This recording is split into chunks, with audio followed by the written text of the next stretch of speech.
30 cents. 30 cents from Tyler. Shalom Israel, Shalom back with another one. Brother Abraham Jamal Israel, aka Toko. Gotta get it going again, right? It's only right. Can't take our hand off the plow.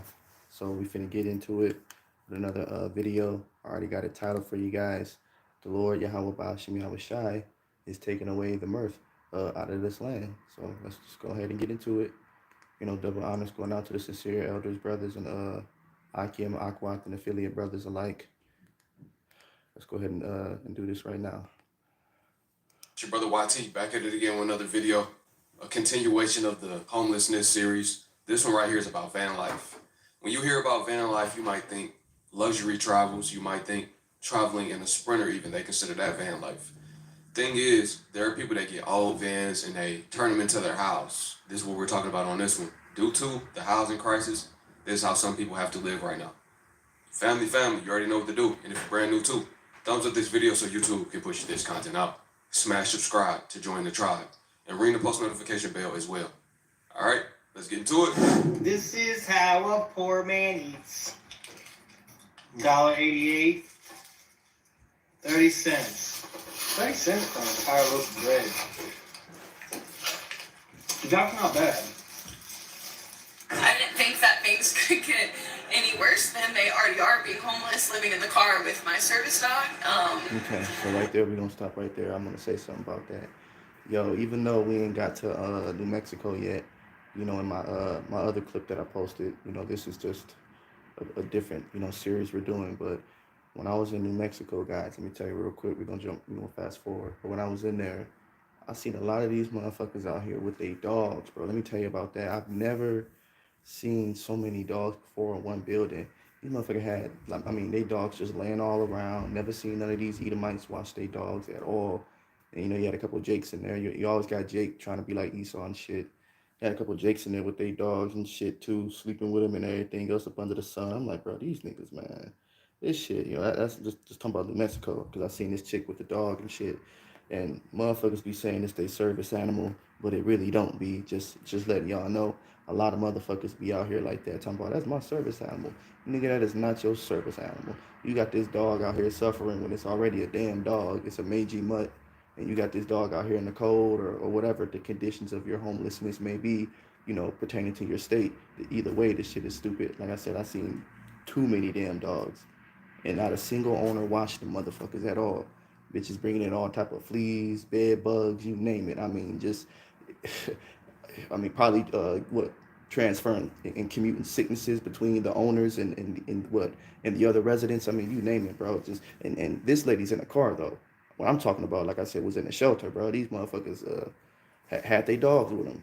The dog can't even be motherfucking happy. The dog got to be miserable too. You know, as Esau, he gotta, you know, if he miserable, he gotta have other motherfuckers miserable with his ass too, including the animals of the earth.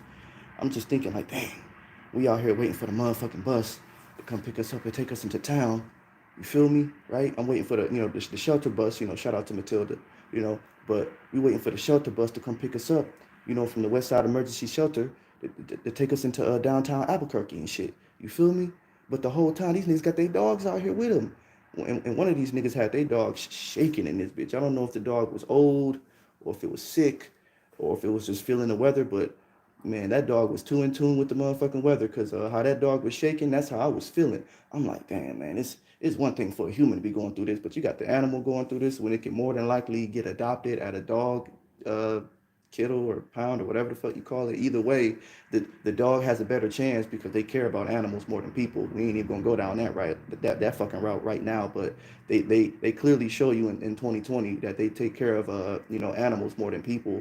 I mean, so you figure the dog got a better chance of making it than these humans out here that's going through this shit. And that's crazy. But they, you know, companion animals, blah, blah, blah. Dogs are the most loyal creatures. You know, I didn't heard it all, but shit. If you can't, you know, feed yourself or have a house and all that, just my personal opinion, you should motherfucking be, you know, having no pet. And I'm just keeping it 100. I'm not even talking down. If you making it work, you make it work. But I'm just saying, like, if you ain't got no medical issue to where you really need that motherfucking pet, motherfuckers need to focus on what's real. And what's real is that motherfuckers just ain't got cribs and shit is 100 out here, and it's not right. But let's keep going though. And so stay. where she has to be put down at 5 o'clock.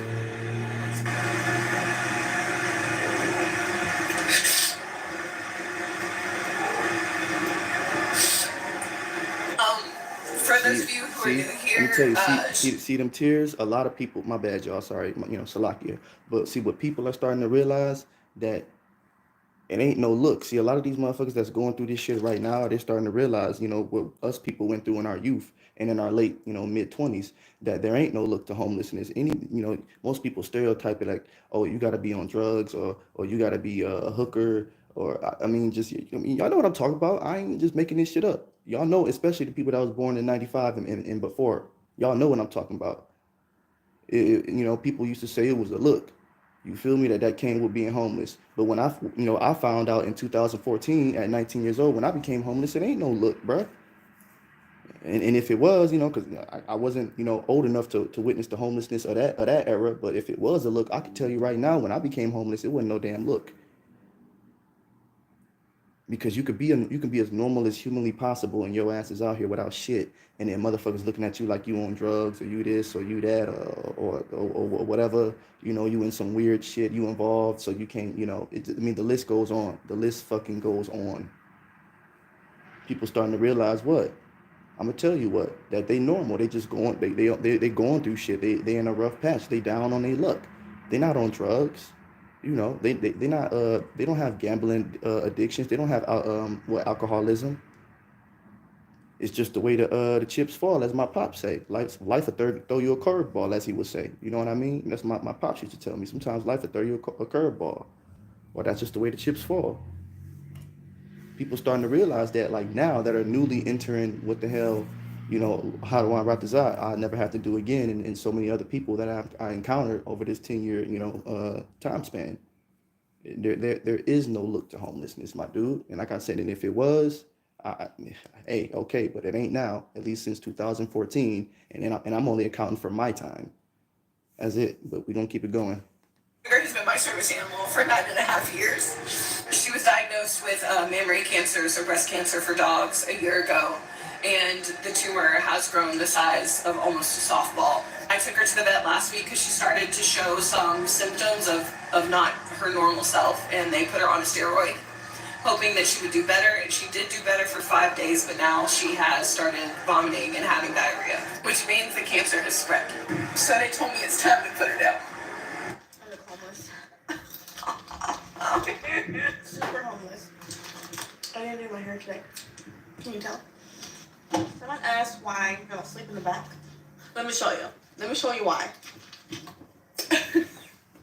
It's full of skin. This is how the back looks like. That's how the back looks like. I can't sleep back there.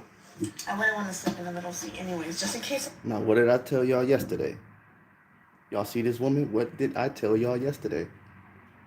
This is and I'm just talking about myself. I'm gonna go ahead and grade this woman. To me, I would say she about a little bit above average, but good enough to be taken care of. Why the hell is she out here homeless? I said that yesterday. A lot of y'all see a chick like this and y'all lose y'all fucking shit. And she all right. She not too bad. She, I would say she about a 6 or 7, but good enough to be taken care of. But still, and that's off a first glance. But still, why is this motherfucker out here like this as a woman? Everything that glitters ain't always gold, people. Look at that. Young woman, probably in her early 20s, maybe even late teens, and just out here. Y'all gonna learn, man. This shit is not a game, bro. Life is not a game. Yahweh Shimmy Hawashai is trying to wake a lot of you folks up right now, man. Let's just go ahead and be frank. Yahweh Shimmy Hawashai is trying to wake a lot of you people up. It's crazy. I had mentioned this yesterday, man. And niggas, like I said, niggas will see this and want to go ahead and get something popping with that. You can't tell this woman is crazy and got spirits on her. Let's continue. Something happens, someone pulls up by my car and just, sit up and put the car on. That's why I lay right here in the front seat. Just in case anything happened. Sit up, put the car on, and drive off. Now there's no way my pregnant ass is gonna be climbing through the back to go to the front seat. Then I'll get some snacks. I have a flag in my trash. Let's go. We're leaving.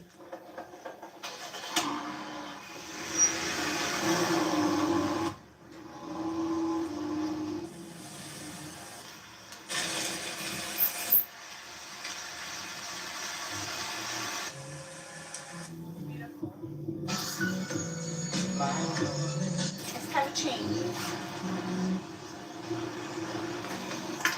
We're at Rice. It's too crowded. With the Coke? And that'll be it. Yes. Thank you. So hungry. Guess what we're eating? You know.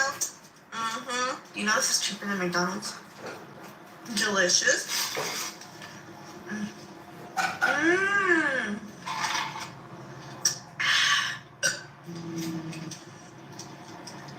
So good. Time to go. I have the sunroof open. It feels nice out here. Not cold yet. I'm gonna get ready for bed. It's hard to get up in the morning. Don't judge me. Hey, my hair's growing. Ew. Okay. That's nice. Sir! Oh, hell no. I'm about to close this. This light is in my face. Much better, guys. Good night. And you can tell by her whole demeanor and the way she taking it, you know, it's all a game. It's a joke. You know, this is serious, man. I keep telling people, did you think when I was out here that I had figured somewhere along the line I would have did this shit for 10 years the way I did? No, it just happens. And I was serious out here. I wasn't, what they say, jacking off my time, playing around, never used hardcore substances, was never a club goer. The whole 9 yards. Niggas knew what I was on. Niggas knew I was rapping, real good at it. That was my thing. Didn't gang bang, none of that shit. Didn't sell dope, didn't sell packs. Niggas knew what the fuck I came to do. Talking about that time period when I first got into this stint, to that stint of being homeless. Niggas knew what I was about. And people aren't blind. 9 times out of 10, people know, they can see your situation. Like I said, motherfuckers just don't care. They can see exactly what the hell you got going on. It's just that motherfuckers don't give a fuck. That's it. That's all it was. You didn't think motherfuckers saw that, damn, this dude young as shit, being homeless as fuck too at that time. They didn't give a damn. Motherfuckers just want to see how much they can get from me before I quote unquote what they say today, crash out. You know, that's all that was. Just being 100. That's all I'm saying. Just motherfuckers thought they were slick and they wasn't. That's all I'm saying. I saw everything motherfuckers was trying to do, did or didn't do, couldn't do. What I do, I kept it pushing. I stayed 100. I didn't fold. I mean, I did my part. But let's continue. See you another day. On every single one of these series, y'all gonna hear me say, man, I feel for any person that's pregnant or have a child with them and they're living in their car. That's a tough situation. Pregnant may be even worse than having children in there. I'm not gonna say worse, but it's just as bad. You're there by yourself. So if her water break at any time, she gotta drive herself to the hospital. On top of that, it's not safe for her or the child. I hate that it's gotten to this in this country, man. I hate it's gotten to this point where you can still, on every single one of these videos, feel their energy radiating and tell that they're not losing hope. That's what I like. It may be a numbness, a feeling of numbness, don't know how to feel, just got to keep going. But that's better than being depressed, right? You have enough worries tomorrow, so let's live in the moment and not worry today. So right now we're just parked and enjoying some food. Out of the house. I think we're gonna go back to the house every chance that we get, even though we're not supposed to. The smell is probably mold in there by now. It's definitely mildew in there, but today is the day where my anxiety and my depression is really starting to kick in. We went to Publix, we got the kids some food. Right now we're just sitting outside of our grandfather's house. We brought him some food. He just got his electricity back. He lives in a studio. It's like a duplex, like a small little space. We don't want to overcrowd anybody. We don't want to be a burden on anybody. So I think what we're gonna do is, because last night we slept in our van and it was absolute. Can I say something? Being the voice of the voiceless, right? About, since this is the woman with kids talking, right? I witnessed a lot of how do I say this? Bitter mothers, bitter women, whatever, with children out there, just wreaking straight total havoc on their children. While being at these shelters. I mean, straight sad stuff like, dang, the kid, it ain't the kid's fault that you homeless woman. Like, I mean, I done seen, a couple kids get popped in the head in a couple different states, you feel me? Kids get snatched up and get scolded. I'm like, damn, he just being a kid. It ain't his fault. He was born into this fucked up predicament, more than likely that you started. You feel me? That's the crazy part. I seen a lot of that shit, man.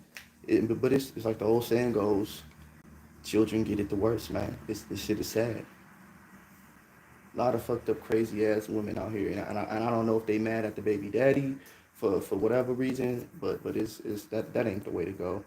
You feel me? I had a mom like that growing up. Niggas wonder why I ran away, at 14 and shit.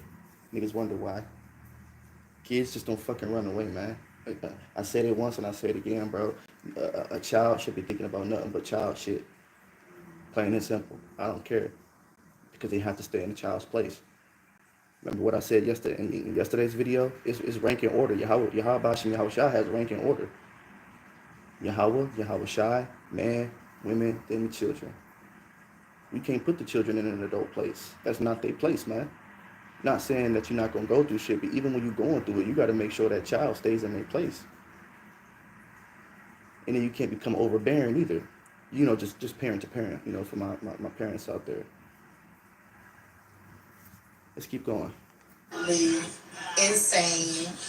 Never experienced anything like that before. It was just horrific. We were unprepared. We didn't really know how to set the van up, for the kids to sleep. So we all just slept in our separate chairs. I laid back in the passenger seat. Daddy laid back in the driver's seat. And then the kids have captain seats in the back of the van, so they all just laid down there and went to sleep. It was hot. It was mosquitoes biting us. So I think what we're gonna do is we're gonna go back to the house as long as we can until our landlord company comes and put us out. They already told us that we had to leave since Helene. And then Milton came right back after Helene. Chicken? Okay. Here you go. No, I ate a leg. I'm not even in the mood to eat like that. Helene came first, and then Milton came right behind. So we had water damage from Helene, and then we have major damage from Milton. And when I tell you my anxiety is really kicking in. And people inboxing me and telling me, just call CPS and yourself. Tell them you need help with your kids. I am not doing that. I'm not calling CPS on myself and my family. I'm not doing that. I'm not doing that. I'm not letting my kids go to stay night at anybody's house, because I know what can happen to children in vulnerable states like this. So they can't go stay nowhere. I'd rather them be with me than to be with anybody else. So we're going to try to ride out and stay at the house until, I hate to get sad in front of them. But Now you see how she mentioned CPS, just to make shit be known. You think motherfuckers, with all these women talking about them going homeless, living in their cars, blah blah blah, this, that, and third, van life, car life, talking about you outside. Yeah, bitch, you really outside now with your kids. Your heart about Shimmy outside, not playing. All you hoes is outside now, thinking this shit is a fucking game. You feel me? Like, this shit is really fucking ridiculous, man. I'm trying to stay on topic, bro. Let me take a drink of water, bro. These hoes really outside, man. Talking all this outside shit, but you think with these hoes being outside, y'all, these motherfuckers is gonna call CPS on these women? Nope. Because women get all the help. It's the other side of that coin we was talking about the other day, man. When when y'all sought out the black man and the black family for government assistance, that's that other side of that coin. Remember what the scripture said about sin being pleasurable for a season? Y'all foremothers and foregrandmothers reap the benefits, and now y'all are getting ready to pay the tab. Same thing with Esau's four parents, his forefathers and all of that, and they foremothers and shit. They reap the benefits of Yasharallah, the apple of Yahweh Bashim Yahushua's eye, and now their offspring is getting ready to pay that tab. It's the same. It's the same thing. The same concept. Y'all women is on the other side of the coin, and Esau, Edom is getting ready to join y'all too. Yahweh Bashim Yahushua getting ready to turn over his coin. So it's all a process. But what do you say? Judgment shall begin at my house first. That's why all you wicked ass women, you Israelite women, are going through shit right now, man. And you can miss me with the this, that, and the third sob story. The scripture says, "Who have perished ever being innocent?" We all deserve death, bro. It just is what it is. I didn't get no pity party or anything. Not that I was asking for it when I was going through what I was going through. I actually just wanted the people to either help me or leave me the fuck alone. And I didn't even get that. Past and present. But let's continue. We're gonna try to ride it out and stay at the house until my landlord, until they come and until they inspect, until they tell us that we really gotta go. They are allowing us to transfer from one unit to another, but we gotta have money. My money just wasn't right before all this happened. So I'm stressed out. I'm really, really stressed out. My kids make me happy. As long as they eating, they be smiling, they be laughing. But y'all, I'm so stressed out, y'all.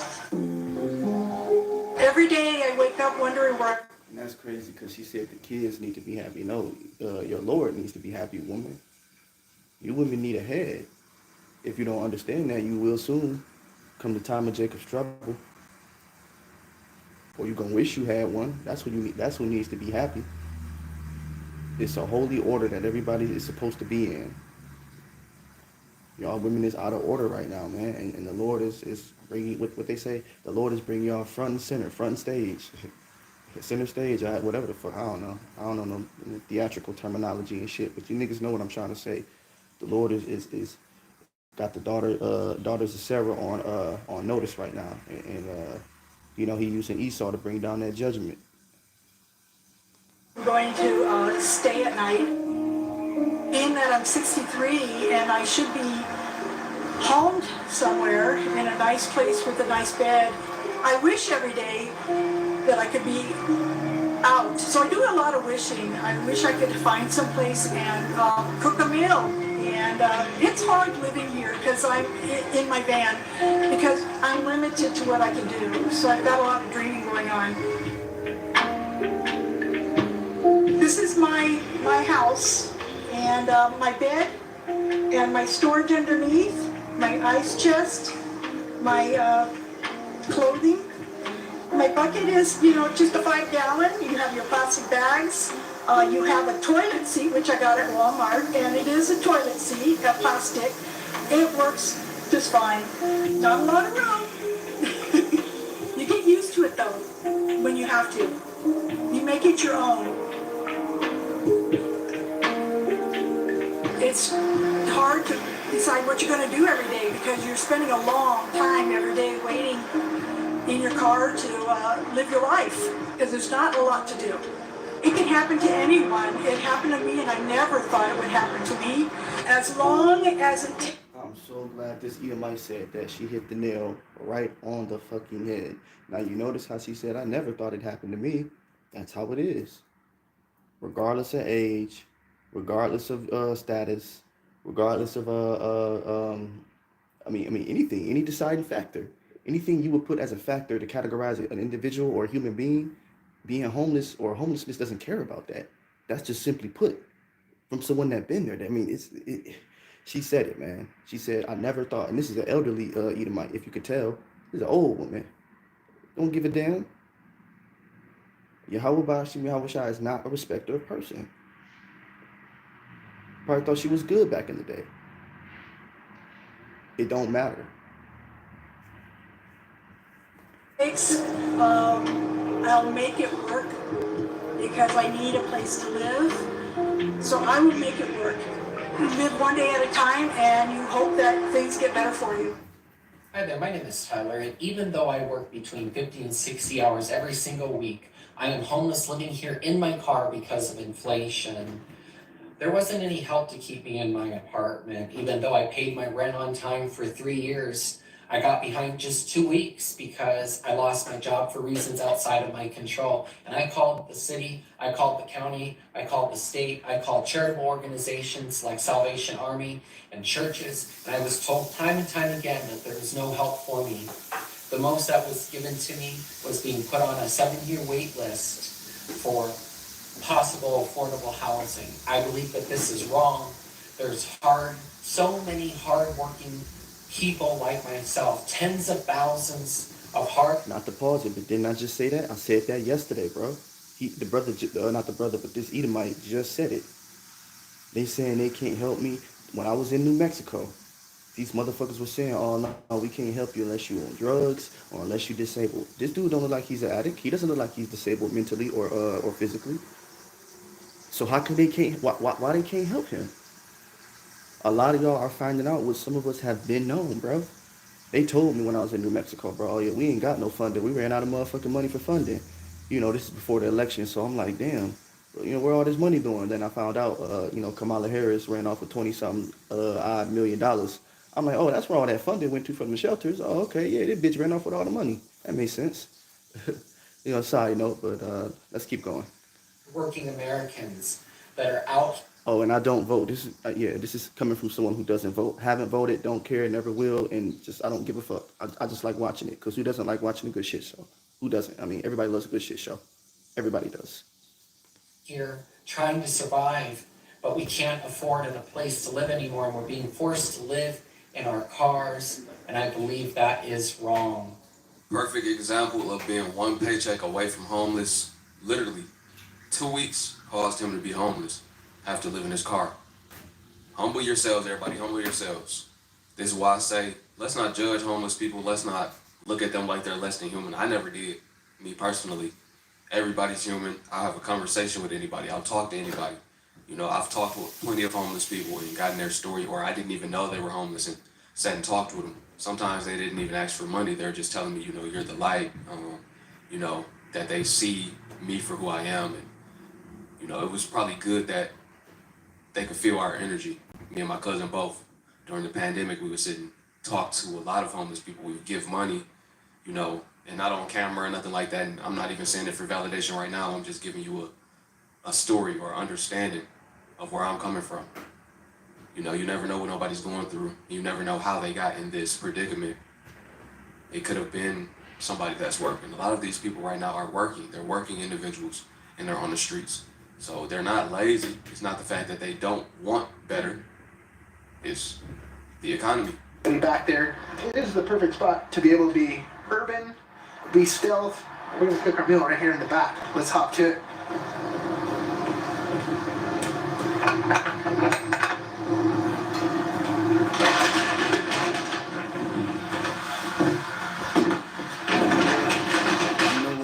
Let me actually comment on what the brother with the Shiva Jat just said. Let me keep it 100.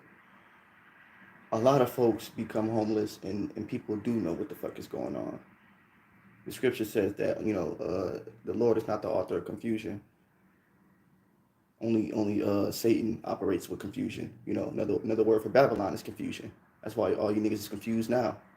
Here in America, talking about, here in USA. Some of y'all have caused people to become homeless. It's kind of my situation. I'll go into that one of these days, but I don't like to blame people, even though we know what's up. We know up is up and down is down, left is right, or left is left and right is right. We know what the scripture says about woe to him that call good evil and evil good. So we ain't worried about that. We know what's up. I know what's right and I know what's wrong. People know what's going on. Damn, bars. Not even trying to rhyme. Marvin Gaye had a song called What's Going On. A lot of you motherfuckers know what's going on. Ben knew what's going on with a lot of people out here being homeless. Oh, how's such and such doing? Oh, he good. or how your daughter doing? Oh, you know, she all right. You know, I tried to tell her blah blah XYZ 1 2 3 whoop de whoop. You know, but she just won't listen. Niggas know what's up, bro. Like, it's just people need to stop playing, bro. And now the scripture says that, you know, the poor shall always be here with us. You know, that's so poor people ain't going nowhere. That's a precept. Precept. You feel me? It's a motherfucking precept. How Shai said the poor shall always be here with us, so they're not going nowhere. A lot of y'all are guilty. And I know I ain't talking to myself. I've seen plenty of homeless people while I was out there. People know what the fuck I'm talking about. That either went through what I went through or had a little taste because of someone else or somebody else's BS. I heard stories of people saying, yeah, my parents fucked up my credit because they put shit in my name when I was a kid, blah, blah. I mean, I done heard stories, bro. We could be here for days. People know what's going on, bro. Y'all better stop playing. We gonna keep exposing motherfuckers, bro. We gonna keep exposing this situation. Niggas try to sweep shit under the rug. Nah, it's all good. Thank you, though.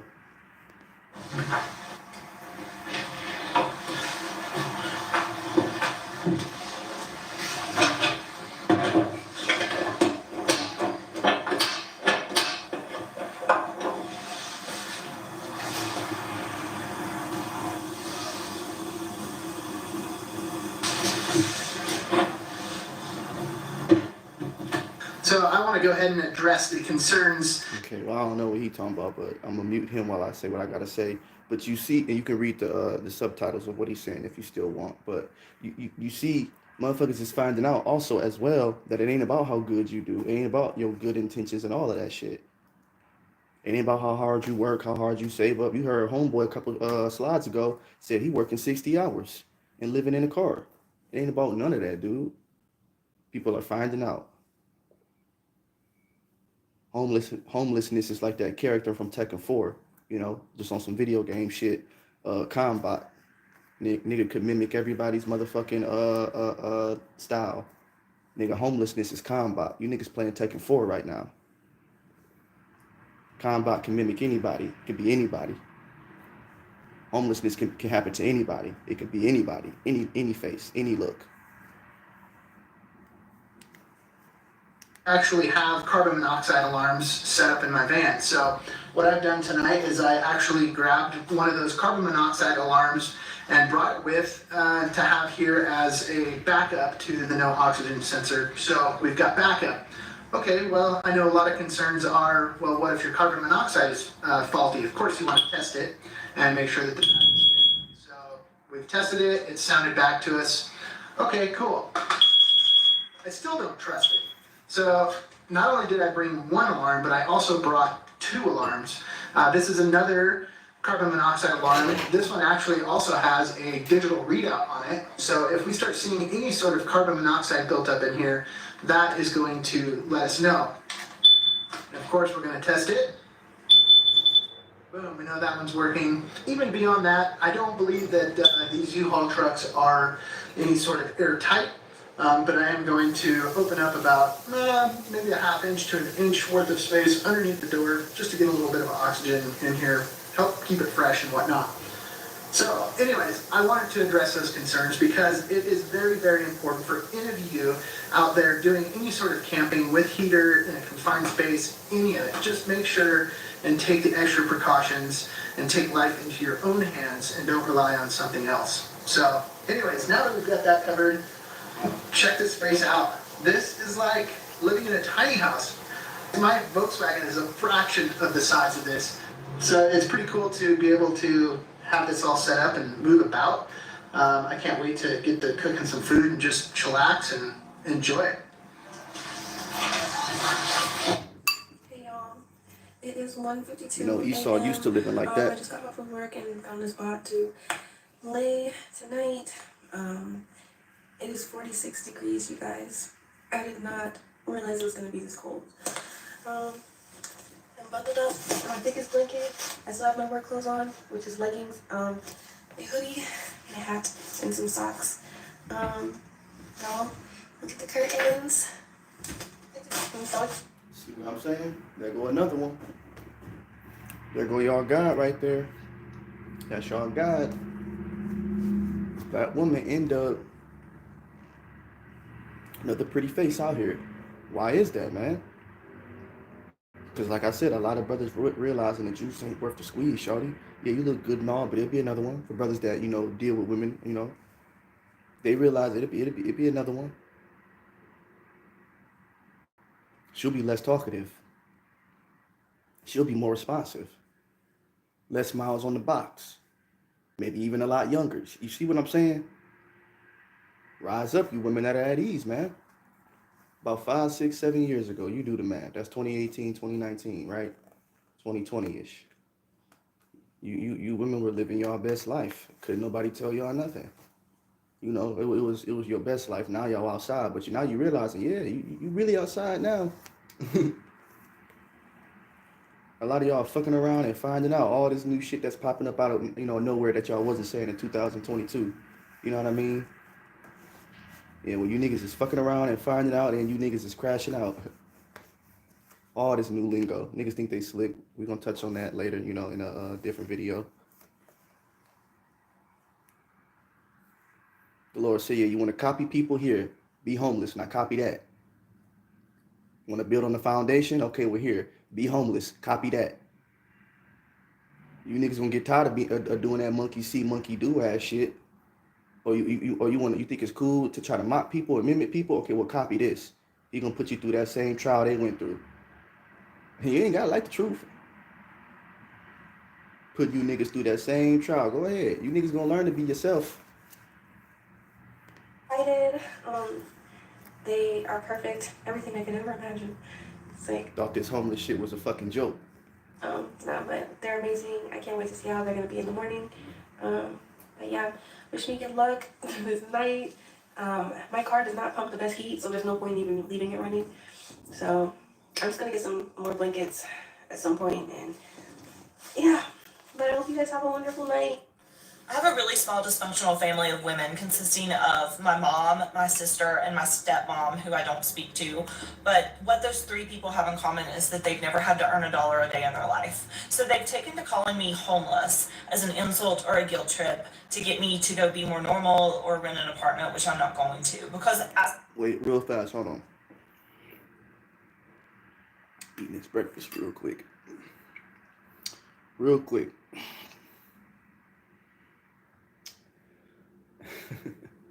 This lady funny as fuck. Let me rewind it back just before I say it. Hold on. I don't want to lose it.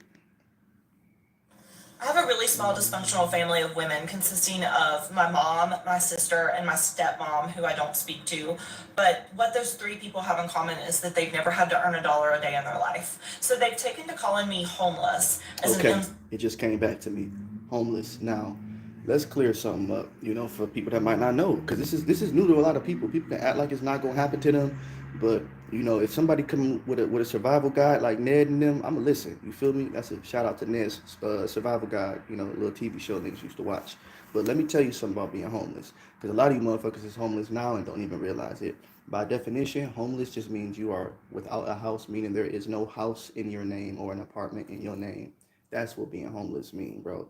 You can take that how you want. You can do what you want to do with it, but it's facts. Take it from someone that kind of been there and done that, right? Let's keep going. Or a guilt trip to get me to go be more normal or rent an apartment, which I'm not going to. Because as compared to this time last year, I have savings, a couple grand, and I'm able to go home for Christmas to see them and buy them Christmas presents. But still, you're homeless. And let's call it van life or digital nomad life or whatever, that sounds better. But I am homeless and I feel homeless because I'm in Colorado and it's wintertime and it's a chaotic struggle, and I'm sure it'll be better in the summer. But I mean, it's been rough. But choosing between this or housing instability and financial instability, I would still choose this. And some people are never going to understand, and I don't take offense to it because they don't want. No, you wouldn't. And that's a lie. All these people that's quote unquote choosing to become homeless. No, life has put you in a predicament to where you have to be. Nobody chooses to be homeless, just like nobody chooses to be poor. Harsh reality, hard pill to swallow, still true indeed. To face that this is the reality for not just me, but for a lot of people. Some people can't see the long term, they only see the right now. Some people are judgmental and they don't think it can happen to them. A lot of people just, and others, they just need to mind their business. What's for you, what's for you, you can't expect what's for you, others won't understand. And we can't expect them to. So don't let anybody's opinion dictate your roadmap, your plan, your blueprint, and how you feel about that roadmap, that blueprint, and that plan. Don't let it deter you. Don't let anybody get to you or change the route that you're on. Some people, this is the best thing for them. It enables them to save. Like she said, she has savings now. So she's probably in a better financial situation than the people that are talking down on her. Everything is material. All of these things are material possessions. People deem themselves better than others due to the fact that they have material possessions. What a lot of, the brother with the Shiva Jat just make a good point. But see, what a lot of people don't understand, right? Like I just said, when you got someone that's been there, done that, is good to learn from those. That's like the elders in the Israelite community. You just come into this truth, right? Excuse me. Wouldn't it be wise to seek counsel from the elders and the older brethren, the older א.ק.א, Salakia, that's been there, done that? Even the scripture says, "How can I know or learn unless someone should show me?" A lot of y'all are in this position because y'all think y'all know it all, and a lot of y'all ain't been through a lick of nothing. Like I said, I just look young because I got started young, homie. But don't get it twisted. Did every second of my time, every second. Not even bragging. Kicking the facts. We kicking ballistics. A lot of motherfuckers don't know what the fuck they talking about. And I got that shit through time. We talking through different parts of my life type time. From my late teens, early 20s, mid 20s, and late 20s. A lot of motherfuckers don't know what the fuck they talking about. They go through 3-4 months and now that may be your walk, if you really went through that sincerely. But you got motherfuckers, like I guess that'd be the equivalency of a nigga that done did nothing but about 2 seconds, metaphorically speaking, of time, and he trying to compare it to a nigga that done did a whole bid. We talking 10, 15 years or more in a joint, right? It's like, bro, chill out. A lot of y'all don't know what the hell y'all talking about. Y'all did a tiny little stint or something, a little bit, 2 seconds of some time being homeless, 2, 3 months, 4 months, that ain't nothing. And just, bro, stop. Motherfucker, and there's people out here that been out here, that was out here longer than me. When I was over there in Cali and shit, it was niggas that was out there since the 80s, I heard. Like, yeah, so stay down there? Yeah, what about him? Yeah, this nigga been here since the 80s. Straight up, yeah, he been, who was the president in the 80s? Reagan. This nigga was here since Reagan was president. I'm like, damn, you really been in this bitch. It's only a couple people I meet out here rarely that top my time. But most of those cats are older too. Usually 70s babies, early 80s babies. A couple late 60s, what they call them, the baby boomers or whatever the fuck. A couple of them niggas was in the mix, whatever, or whatever the fuck you call them. I forget. But, like I said, most people that got 10 years or more, they usually not young like myself. They're usually a lot older. So, I mean, if you have to do a little bit of something, take it, take it in stride. Take it with a grain of salt. Because you really could have got to see what being homeless is truly like. Just, being 100 from someone that, once again, been there, done that. It's like a house and a car. That's mainly what people have. They have liabilities, no assets. And they're going to be the ones that are going to be homeless as this crash, this great reset continues to play out. Ooh, I'm glad he said that. Let me tell you, the great crash, the great reset, a lot of y'all need to wake the hell up, because that's what the hell's coming. Remember the 1920s, the 1930s, the Dust Bowl, the Great Depression, when they had wheelbarrows full of American dollars just in the street, using this shit for fire to burn in their furnace. Y'all remember that now? Now we going back to that. The scripture says that's making a comeback real soon, coming to a country near you, real fucking soon. Believe it or not. And tell y'all like Brother Riyab told me, a lot of y'all that's out here, if you don't get it together, don't worry. When Jacob's trouble pop off, that great reset, the great crash, the shift, when shit hits the fan, everybody who ain't gonna take that mark of the beast gonna be out here, sleeping on the ground, sleeping on the grass, wherever you may be, during that time period. just to give y'all a little bit of comfort. And I mean, I'm saying the same thing that brother Riyab told me. So don't worry, just take it in stride. Use that time to get closer to the Lord, and just remember, if all else fails, the Lord gonna show you who real and who fake anyways, because the real motherfuckers gonna be out there with your ass, not taking that mark. And you fake motherfuckers, y'all gonna be in the house eating, talking about, I got kids, for all these motherfuckers, kids. Yeah, a lot of these niggas gonna take that mark because of your children too. Let's be 100. The Lord getting ready to separate the real from the fake, man, real fucking soon, and it's coming. Everybody finna be homeless. If I told you that it barely even runs. I'm enjoying the little breaks that I get. Yeah. It's finna all and be they bad. got is even worse. This thing is filthy. But you can't be too mean to it because it is unfortunately my home. Because I'm homeless. So here's my good friend volunteering to spray this nasty, filthy, dirty Tonka down as we wash this thing from the windows to the walls. That's me, the homeless one, washing it from the windows to the walls. And see, that's how you know people take it as a joke. You think that's what the hell we was doing when we was homeless? My bad. You think that's what the hell we was doing? This shit wasn't no joke. We wasn't recording everything. We didn't have a camera in our face every damn 2 seconds. Nigga, this shit was real. First of all, we wasn't around too many charging posts, so we had to conserve our battery anyway. It wasn't too much recording going on. People still think it's a game, man. You can see it in the way people handle situations in their life. People still think it's funny. It's a joke. It's a game. Till you wake up, then you out there 10 years looking like, whoa, what the fuck happened? Don't care about how nice you are, how old you are, how young you are, how sick you are. Seen a lot of brothers out there with pacemakers. So let's just keep it 100, young and old. Just keep it going. You see the walls and the ceilings are all dirty. So that's the before, and here's the after. We really put in work this evening. Hopefully you guys can give me some suggestions on what I should do to make it more livable, and I'll see you in the next video. Bye.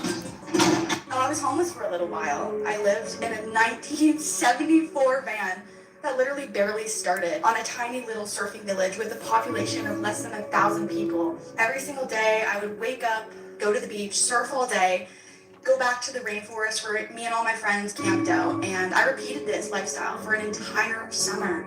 And I think living like a hippie honestly completely transformed my perspective on reality and everything it entails. There's something about living such a simple life that I just fell in love with. By the end of van life, I was extremely grateful for just running water. Yeah, you ain't fall in love with it that much, woman, because I ain't fall in love with it, and I was out there for 10 years, shawty. You probably did a couple months. You probably one of them people I just got done speaking on. Do a whole little tiny 2 seconds of being homeless, and they just, 1 year. And you was surfing, niggas. We wasn't out here surfing, my nigga. We wasn't hitting the beach. Nigga, we was hitting the pavement, nigga. Job, nigga. J-O-B. You feel me? Nigga, we was hitting the social service building, nigga. Food stamps, nigga. EBT, homie. Stop playing, bro. Y'all think this is a game, bro.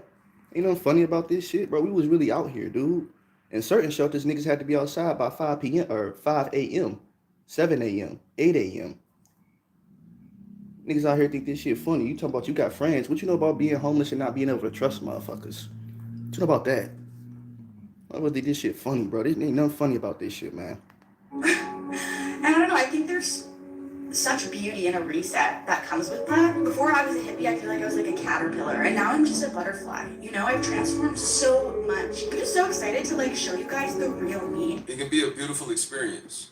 That's when it's temporary. When it's long term, it can be painful. But at the same time, perception determines. Now you hear that? He said, when it's short, basically, it's cool. It can be a great time. But when it's long term, nah, bro, it's bad. It's supposed to be bad all the way around. You're homeless. That's what y'all don't get. It don't matter the time. Let me keep going. Reality. We are in control of our reality, in a sense, in our head, mentally. Of course, it's the out. That's that Shiva Jata Yah talk right there, talking about we are in control of our reality. Okay. Then take the curses off of us. Tell Esau to go into captivity and tell the Israelite woman to get back in her place since we control our reality. That's the problem with you damn Yah Shiva Jata wearing Israelites. You don't know a goddamn thing about shit. Is dependent upon the Most High. Everything is going to happen how it's supposed to go. Everything happens for a reason. And that's the best way to look at it, on the up and the down. But you got to make it make sense. First, you just said we control our own reality. Then you said everything is going to go how it goes. Come on, man. Down season, remember, it's just for a season and it's for a reason. You might not know the reason, but it will be revealed to you in due time. Now, yes, sometimes. Let me say this on wax, and I don't give a fuck. Yahweh Bashim Yahweh Shai is not dealing with any brothers that's wearing Shiva Jatas in his head. Let me just go ahead and say that right now. I don't care. That you could soundbite it, clip it, whatever the hell you want to do. Yahweh Bashim Yahweh Shai is not dealing with any brothers or brother that has Shiva Jatas in his head. He's not dealing with any effeminate men. Let's just keep that 100. So just want to clear that up. He's not dealing with any brother that has Shiva Jatas in his head. A reset is good so that you can be appreciative for the things that you have. It's like the normal everyday things that we have, people take for granted. We always just want more. We look at the things we don't have, and that'll make us depressed. Gratitude over attitude. We need to be appreciative of what we do have. The Lord is getting ready to show you a difference between these false prophets and these true prophets. He already said during Jacob's trouble, He's going to show you who he was really with. Y'all better wake the hell up. Sometimes that'll be taken away. The Most High could take that away from those that are not appreciative, to show you, look, I was doing all of this for you, and you wanted more. You didn't appreciate the simple things. Simplicity is key. It is key, and it's a good way to live. It's a good way to be humble and not. See, that's the problem. People want to thrive in captivity. That's what it's all about, doing good, doing good. What if that's not your lot? What if your lot is to suffer? That's what people don't understand. That was Job's whole story. In a sense, metaphorically speaking. What if this is what the Most High wants to happen to you? Whether you didn't deserve it or not. What if it's just foretold in your lots? Then what? Come on, man. These are the things we don't think about. These are the points people don't talk about.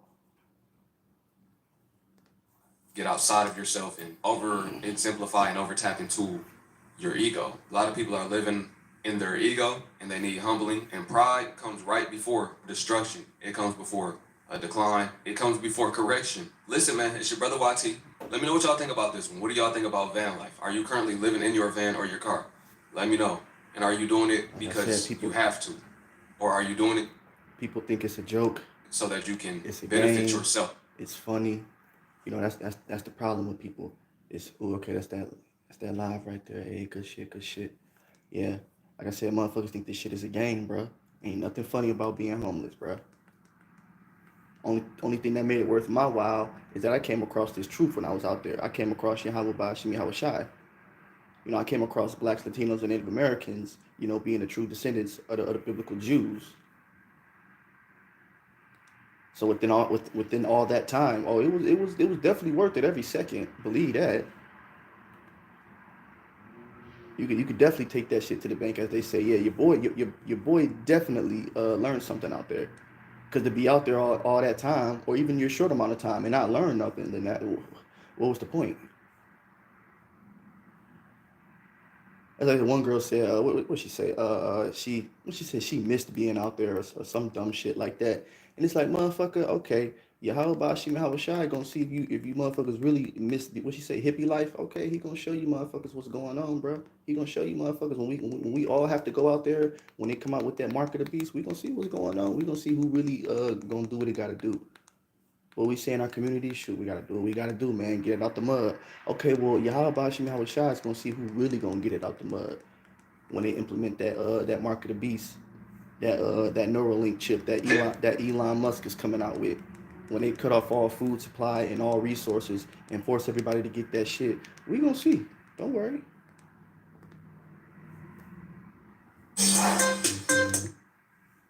Thinking this shit is game. Look at this nigga. Shiva Jatas, effeminate as hell. Look at this. This place gotta go. Babylon gotta burn. This place has to go. All this GMO shit, all this fake shit. You can't even get real food. Fuck, you want something that come in a black box. Black is death. The fuck, man? Niggas just see something that looks shiny and cool and just, it gotta be good. Homeless in America is now a crime. Is this nigga wearing a... Hold on. Is this nigga wearing a fucking... Hold on. Is this nigga wearing a fucking, This place gotta go, bro. Hold on, this place gotta go, bro. Let me play this shit again. Them trying to help the homeless by giving them housing or building more homeless shelters or something. You Got a goddamn bonnet on. that homeless individuals don't want any help, they just want to remain homeless. I'm gonna have to sleep in this panicked ass fuck. Yo, there was a lot of people out there too that qualified for help. You know, that Edomite, you know, Yahweh Hashem Shah causes their tongue to fall upon himself. That Edomite told the truth right there.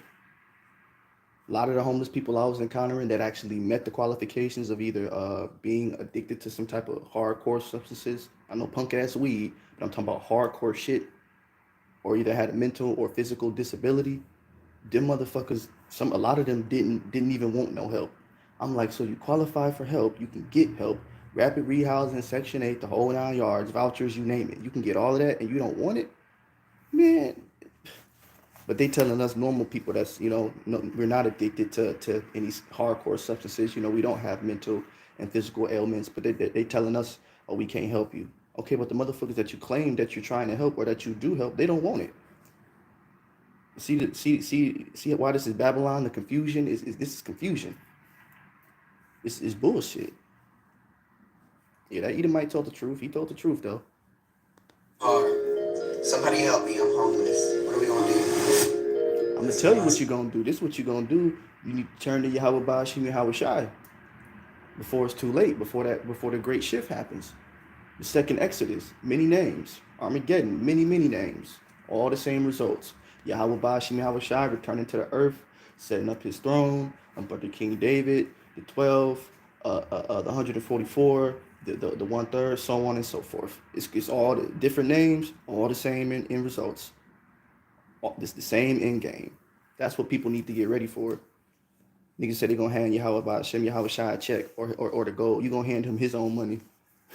Yeah, Lord, let me in. Here you go. I'm gonna give you this gold. You know, this is your own money. You know, because he's the King of Kings, Lords of Lords. So you trying to get a king his own gold? How that look? He gonna look at you like, nigga, this is my shit. What you talking about? It's my gold. They gonna pay the king with his own gold. When he told you how to make it, he told you how to get it. He put men in place so you could get it. I'm in my house, my parents' house, at least.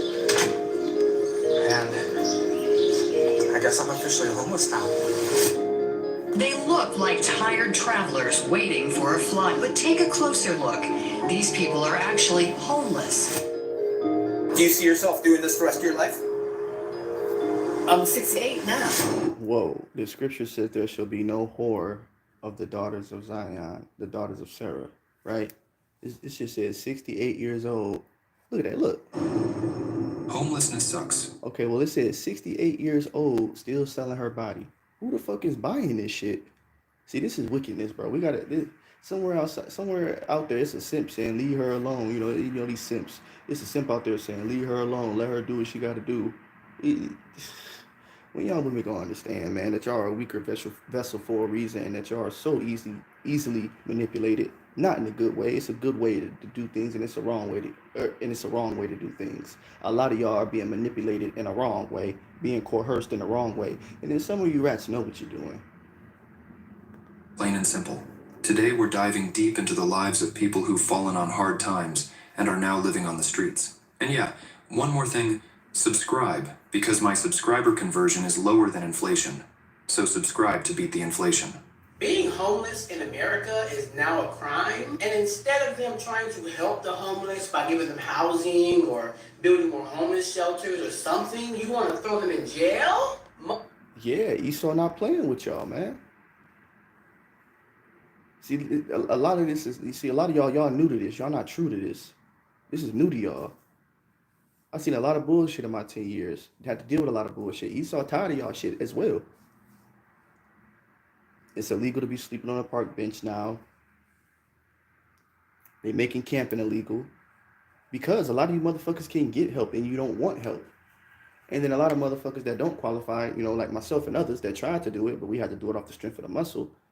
It ain't no resources out here, you know. In the words of New Mexico, you know, from the horse's mouth, they can't help you. They have no more funded. They're all out of money. Or did y'all forget America's in a huge deficit? Better stop playing, man, and wake up. Turn off the damn, niggerdom, as Dave Chappelle put it. Turn off the niggerdom and open up a Bible. Most of the people out here on the streets, it's not their fault that they're homeless. True. And you want to throw them in jail because of life? True. Life happens sometimes. That's right. So why not sit here and help these people instead of locking them up like criminals? Good question. And send all this money across the world, but you can't help your own people? That's what I've been saying. Doesn't make any sense to me. If I had all the money in the world, I'll help out. But we got people with billions and that's crazy. Shout out to Nas. He had a song called "If I Ruled the World, I Free All My Sons." Got heavy biblical, undertones. If you listen to it in the spirit, he's really talking about the Israelites. Very, very heavy song. I think Lauren Hill or whatever on the hook. One of them, either Erykah Badu or Lauren Hill. One of them was on the hook. But like I said, real good song, heavy song. He talks about what he would do, if he ruled the world, which is actually coming very soon. Talking about the Israelites. We shall rule the world. That's prophesied. No matter how it looks, it's gonna get so bad out here. It's gonna look like the Lord ain't with nobody, but He's with His elect. Let that be known. But everybody talks about what they would do if they would rule the world. This, that, and the third. It ain't even about that. It's about if the Israelites were back in their rightful position. That's what it's all about. The scripture says we all gonna be doing good, from the least to the greatest, from the greatest to the least. As I like to say, your poorest Israelite is still gonna be richer than your I don't want to say average Edomite, but your average heathen in our kingdom. Esau is gonna be completely desolate. We ain't gonna bring him in the combo. But as far as the other nations that Yahweh said He was going to have mercy on, the poorest, quote unquote, even though not a single Israelite shall be poor, so it's just for the sake of terminology, but the poorest Israelite will still be better than your average, heathen minus Esau in our kingdom. After that 1,000 years of hardcore bondage, where we shall give them back double, for what they gave us, according to the scripture. Dollars, and they're doing nothing. And that just says a lot about this world, this country, and everything. It's pitiful. Well, think about it, brother, with the bonnet. Yahweh Shas, what did He say? As is the ruler, so is the people. Right? I'll break it down in layman's terms if you still don't get it. Shout out Peasy, the rapper from Real Judah. He said, if the elder wicked, or if the servant wicked, then that means the leader is. That's why it's like that, homie. A lot of y'all follow after your daddy Esau, man. That's why Yahweh is gonna say to y'all, you're of your father, the devil. He not just saying it for no reason. Literally. You follow after these motherfuckers. You are just like them. So go ahead and be over there with Zaddy and them. Yahweh gonna say that in so many words. Like tired travelers waiting for a flight. But take a closer look. These people are actually homeless. Well, since right now I'm completely broke, so I'm not going anywhere, just hiding different parts of the airport. Rebecca has... And you know what? Let me go ahead. No, we're going to play it, but I'm going to mute it. Lived here with... Let me go ahead and say something. You think these Edomites ain't sick and tired of seeing all these niggas and everything else they call us up under the sun, talking about the 12 tribes, blacks, Latinos, and natives? You don't think they get sick and tired of seeing y'all and seeing us, motherfucking be out here? And I hate including myself, but, the Lord looks at us as a nation. But you don't think they get tired of seeing us as a nation out here doing ignorant shit, spending money left and right, this, that, and the third? And you got this Edomite Rebecca in her kingdom. This is their kingdom right now. They can't even, she said she broke. She can't even get $10 in her pocket. You think they cool with that? Man, these Edomites getting ready to show y'all something beautiful. You feel me? They getting ready to show y'all something real fucking beautiful. And it's gonna sound like an oxymoron because I just said something beautiful, but it ain't gonna be nice. He gonna show y'all something real beautiful, but it's not gonna be motherfucking nice at all. But let's unmute the TV for this brother. Situation gonna get better. I did 4 years and I got out and I fucked up. It's been hard, you know what I'm saying? But the best thing I've been doing, man, is praying, man. Just me knowing that God is on my side. Even though I'm out here walking homeless, nowhere to go. No support, no mom, no father. Nigga, that was me at 19, bro. No support, bro. It wasn't a game out here. A lot of people right now are not feeling Salakia. They finding out what's going on. It's not a fucking game, dude. He said nowhere to go. Let that echo through your mind for a minute. He said nowhere to go. Scary shit, homie. A lot of us had to deal with it a lot younger and didn't complain, didn't cry. We wasn't on the internet making videos. We were actually continuing on with our lives like everything was cool. Suffering in silence. Scriptures talk about that. The Lord smiles upon that. Roughly paraphrasing. You being did wrong. When you take that wrongdoing cheerfully and you know, don't let it get to you. Yahweh Shai has honor unto that. That's a precept. Roughly paraphrasing. Not a family in a whole different state, and it's been rough, man. And I know. God, He been getting me through it, man. I see the little things playing out, and all I can say, man, is just keep God, put God first. Period. Put God first. He's not lying. That brother ain't lying. You better put Yahweh Shai first, man. That brother, I pray he continue down his path with the Lord if he's truly being sincere, and that Yahweh Shai wake that brother up, man. That's how he woke me up, man. He made me become homeless, bro. It's just the way the Lord works. The Lord works in mysterious ways. You know, to you Christian Sunday stepping pastors, man. No, the Lord really works in mysterious ways. So, I pray if this brother's being sincere with the red hood on, man, I pray Yahweh Shai draws him to him, because we can't draw ourselves to the Lord. So I pray Yahweh Shai draws this man to himself, so this brother can receive, a crown if he's one of the 12. No, I don't want it. I'm okay.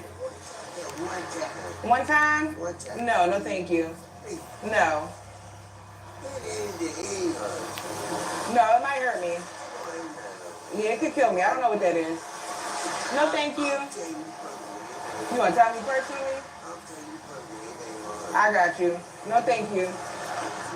I'm gonna make a little joke. It might be insensitive, but shawty, most of y'all hop on the carousel, not knowing what a nigga got or who he was with. So no, hit the nigga J. Hit the joint, shawty. Hit what they say, hit the sticky icky, my nigga. Come on. Y'all women realizing being outside ain't cool. Yeah, you really outside. Nah, nigga. You talk about I'm outside. Okay. Yeah, you really outside. It ain't cool being outside. A woman ain't supposed to be outside. It's not a good look. The other nations got that under wraps. Why we ain't got it under wraps? It ain't good to be outside as a woman. Men, we survivors, whatever. But everybody know it ain't good look for a woman to be out here like that. And if you've been homeless like I have, then you've seen women out here. Y'all don't look good when y'all going through it. Want to talk about a nigga or a man, calling a nigga dusty and crusty and then everything else up under the sun. Y'all should see how y'all look when y'all out here. It is not good, homie. I'm going to tell you that right now. Talking about outside. Okay. I got daughters too. I would tell them in a heartbeat, you don't want to be outside? Shit, okay. You got a husband with you? All right. You don't want to be outside as a woman. I wouldn't lie to my daughters, wouldn't lie to you women. No.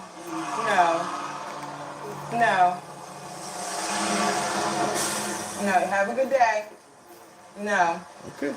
A city in California is replacing its stop lights with stop signs. And you might be thinking, well, it's probably because the stoplights weren't needed, right? Wrong. It's actually because homeless people shout out Skate Row stoplight and stealing the copper wiring. And not only that, they've been breaking into the electrical box at the light.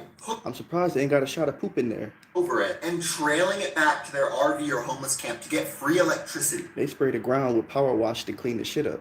Used to be there and used to work perfectly before homeless people took over this side of the street. But because homeless people kept stealing copper from the light, stealing shit, nigga, is that you still like? Oh shit. A lot of people that live in the area are really upset by this because they're wondering why the government isn't stopping the homeless people in the area who've been taking out the light and instead of pandering towards. Let me tell you, Cass, about what was going on in Cali. I got a little hot, so I had to take my shirt off. When I tell you these people, bro, they give these motherfuckers the damn, it starts with an N, Narcan. They give these motherfuckers the Narcan. So due to be, I don't want to put the camera down, but just here, motherfuckers would be like this on the ground, passed out, ready to go. You feel me? And it's like Grand Theft Auto San Andreas. You got the people, they'll come and rip the little Narcan open and poof, pop it under their nose, and niggas will wake back up, and it'll be like nothing ever happened. I'm like, dude, y'all know that's wrong. That's not right. There's nothing. That's wrong. People can try to argue, oh, I'm doing something good for the public. I'm bringing them back to life. No, you're stopping the Lord's judgment. This person, I'm pretty sure, was told, just like I was told as a child, hardcore drugs are bad. Don't do them. If you over here ODing and shit, I'm gonna just let you do what you gotta do. I'm gonna keep it 100. You know drugs is bad, homie. Stop playing. A lot of you motherfuckers, y'all know this shit bad. Y'all been knew this shit. Niggas is straight flatlining. like dead. You feel me? Like out of there. Talking about some. Then niggas is back to life. I seen this shit. I'm like, bro, these niggas tweaking. Just to answer the Edomite question. That's why the government don't want to do nothing, because the government don't give a fuck. You niggas get high as a kite, high as giraffe balls. And then when y'all pass out, these niggas come out like San Andreas and heal y'all up, and you niggas back to the next hit. I seen this shit, bro. Talking about California, my nigga. You better stop playing with me. Shit. Niggas is tripping out there.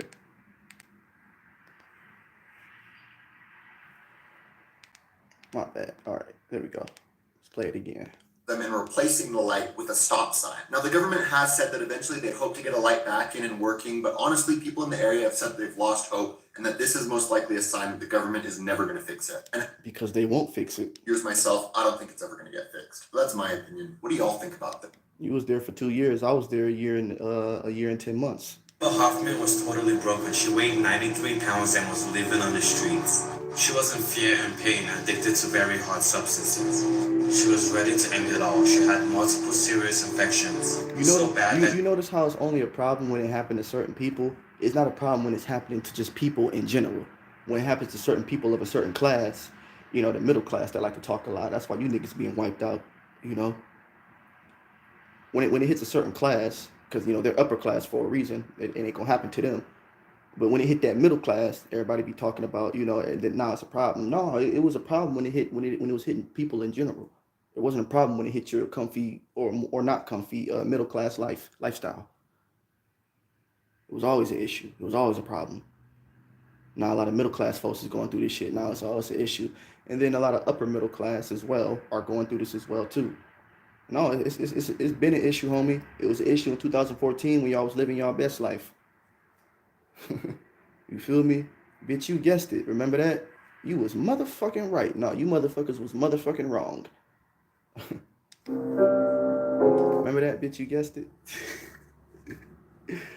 Shout out to 2015.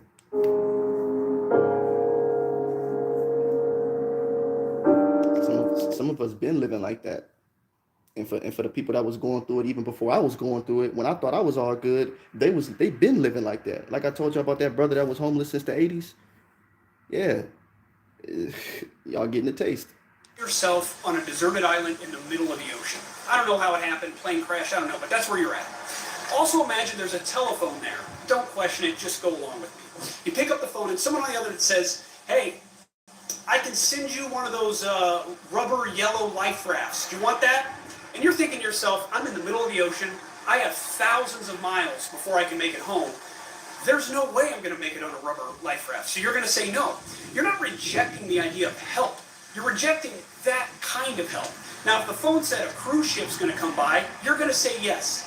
In the same way, homeless individuals, when offered a path to permanent housing, they take it.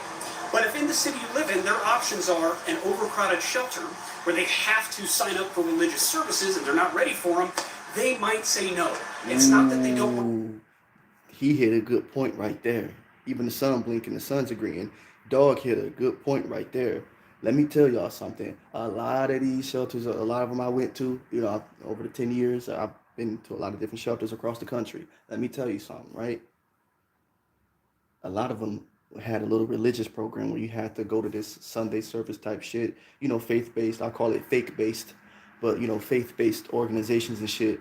But they letting all type of, you know, what's up in there and everything else up under the sun, but it's supposed to be faith-based. That's why this modern Christianity is a goddamn joke, you know. But they force you to try to go to their little shits and you got to read their shit. You can imagine being in there as a Hebrew Israelite. I'm like, bro, this is like the Christendom all over again. Or the what Hernan Cortez and them niggas did to the Tainos and all them niggas. It's like this shit all over again. I know who the fuck I am. Stop trying to kill the Indian and lead a man. You feel me? You know, little terminology and whatnot. Niggas used to get mad at me, give me little looks like I was Satan's child, and all. What's that nigga name? Come here, Damien, or whatever the nigga name was. You niggas know what I'm talking about. You feel me? Niggas giving me all type of looks. I'm walking up in that bitch with the fringes on, with the fringe t-shirt. Don't give a fuck. Giving white Jesus the bird and all these other modern day Hellenists of our people, Hellenistas of our people, and these Gentiles alike. Fuck that shit. Trying to make me go to that. I left a lot of shelters because of that shit. Well, Yahushua didn't force nobody to serve him. You know, for those that don't know, y'all call him Jesus Christ ignorantly, but he didn't force no one. He didn't chase people down. Vocab. He still helped people out, but if you didn't believe, you didn't believe. That was on you. You gonna kick somebody out the shelter because they don't want to, follow your white man's religion. Well, that's not really Christ-like. I believe Yahushua, who y'all ignorantly call Christ, will still help someone. Didn't he say live peaceably among all men if possible? Didn't he say that if possible? Niggas love, the Edomites your brother and all that other shit. Okay. You niggas love using the scriptures when it's convenient for y'all. Edomite still your brother. Okay, well that means Jacob is still your brother, dumbass. So still help him. They go both ways, homie. For those that play that card, oh, the Edomite your brother. Okay, well, the Israelite is still his brother. Come on, man. Y'all know this. So if they don't want to worship your white man Jesus or whatever the hell you got, your image of Mother Mary or whoever you got up on there, that's still your brother, right? Y'all not gonna play this game with me. I'm not even the one to play that shit with. Help. It's that you're not offering the right kind of help. Thanks for listening. This is my last time leaving my house. My parents' house, at least. Northern Kingdom, brother. Y'all getting y'all nigga wake up call right now all over the fucking world. I see what's going on. Yeah, but y'all niggas knew what y'all was doing in 2022. Y'all knew how y'all was treating y'all boy before all this shit was good. Y'all was living in the lap of luxury. Niggas was doing good. Now y'all getting y'all nigga wake up call. We told y'all, man. If they could effectively get rid of us, which they can't, and they know they won't, but if they can effectively get rid of us, nigga, you next. It's y'all wake up call, bro.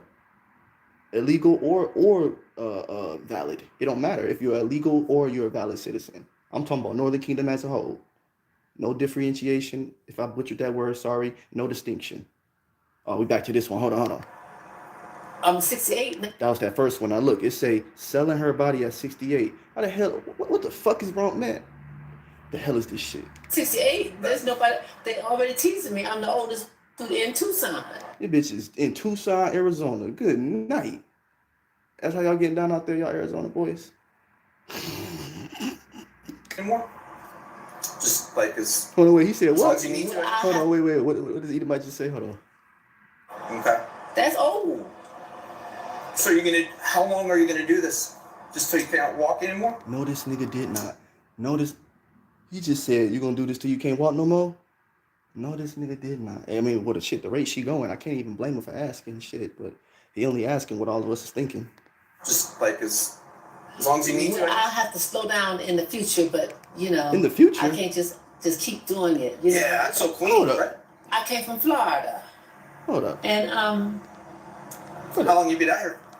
Awesome. What the fuck you mean in the future? You are in the future. You about to be in eternity in a second. You about 68 years old. This is the future. Talking about in the future. Like, man. It's almost laughable. It's sad, but it's almost fucking laughable. She said in the fucking future, but neglecting the fact that you are in your future. You are 68. What you mean you gonna slow down when you 78, 88, nigga? It's right here. This is why the women are. This right here is why the women are. Salakia. This right here is the reason why the women are the way they are today. This right here. Women like this, not her. I don't know her personally, but women with this same attitude and mentality, telling girls, "No, you gotta do what you gotta do. Get it how you live." This type of woman was breaking up families, doing all type of whoredom shit in the 60s, 70s, and 80s. A woman may be known to her look just like a man. Look, just look. Just look.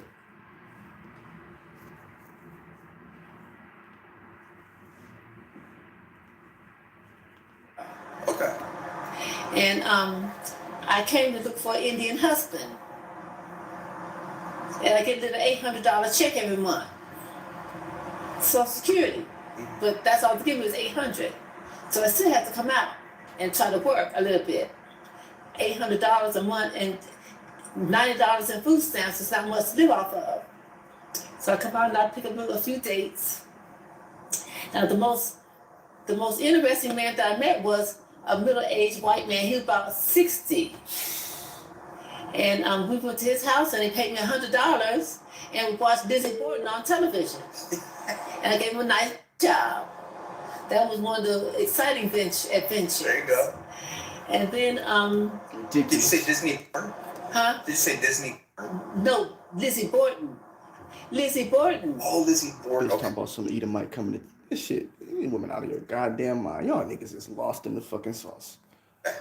I don't know what that is. Is that like an actress? Oh, well, she was, Lizzie Borden, she lived around the 1890s. Okay. Come with me as Damn, bitch, how old is you? outside because I'm homeless and I'm exploring my option. I've pretty much called any and everybody that I can even think of to ask if I can stay with them, but What y'all know about that? Calling any and everyone to think of that you can think of to get help, but you can't. What y'all know about that, man? especially like, what the fuck, you know, nobody really wants to be on the street, but I don't know. It is what it is, but I did like try and post an ad on Craigslist, but I'm pretty sure you know how that turned out. I was just gonna crash at somebody else's house, like just from the ad, and I know not safe, but I mean neither is sleeping on the street. At this point, I just really want like a little hotel, something cheap, so I don't have to be on the street tonight because it's cold as fuck out here. Cold as freak, sorry. But yeah, I don't know.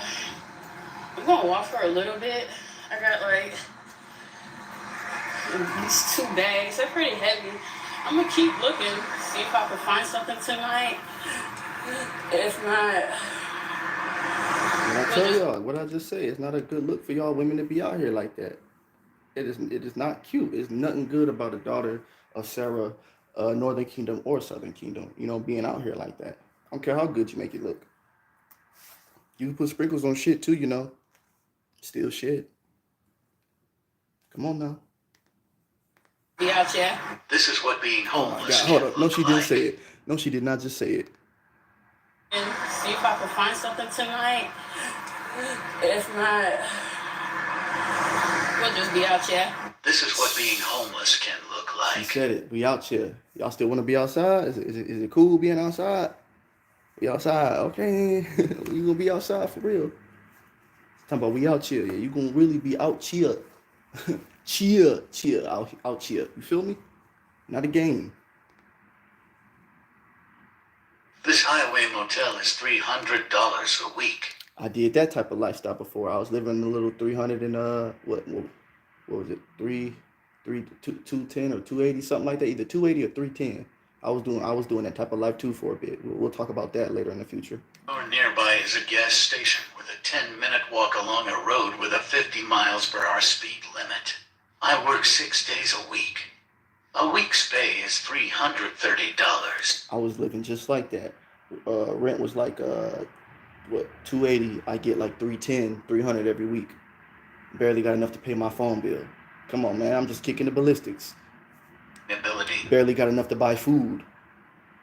I and so many other people are stuck living like this just to stay warm. The only reason I can afford to eat is because I get a shift meal at work. The only reason why I was able to afford to eat is because, you know, just keeping it 100, I was able to do the work with my brothers, my borderland brothers. Shout out to them. And, you know, they was, you know, kind enough to open up their heart and actually buy me a meal, help sustain me. You know, that's why I give them brothers like that, but them brothers in particular, you know, mad love, and I get them their props. Because while I was going through that, I was only able to eat because of them. Shout out to Borderland brothers once again. You know. Oh, don't worry about it, Brother Abraham. You good? It's on me. Oh, you sure? Yeah, bro, don't worry. It's real brothers out here that's trying to get their crown, and they working for it, and they gonna get it. Help me, nigga, please. Help a nigga out. I'm gonna help you once again. Like I told the other person, you need to turn to Yahweh Bahashim Yahweh Shai. It's not a game. The rent prices, you know, if you make $25 an hour, 40 hours a week, $1,000 a week, you still can't qualify for a place because the average place is $1,500. And I'm just playing. This is what I found out. The reason why, shit, my bad. This is what I found out. The reason why the rent is so fucking high. There we go. The reason why I found out the rent is so fucking high is because unemployment pays 1/3 of your rent, right? So what these motherfuckers really want, they want you to be able to make 3 times the amount. So when you lose your job through unemployment, you'll be able to pay your rent. That's why rent is high the way it is. If you didn't know, because nothing happens for no reason. We gonna keep that 100. Nothing happens for no fucking reason. They doing that shit because they want motherfuckers to be able to pay the rent if they lose said job or said employment status. But that ain't gonna help.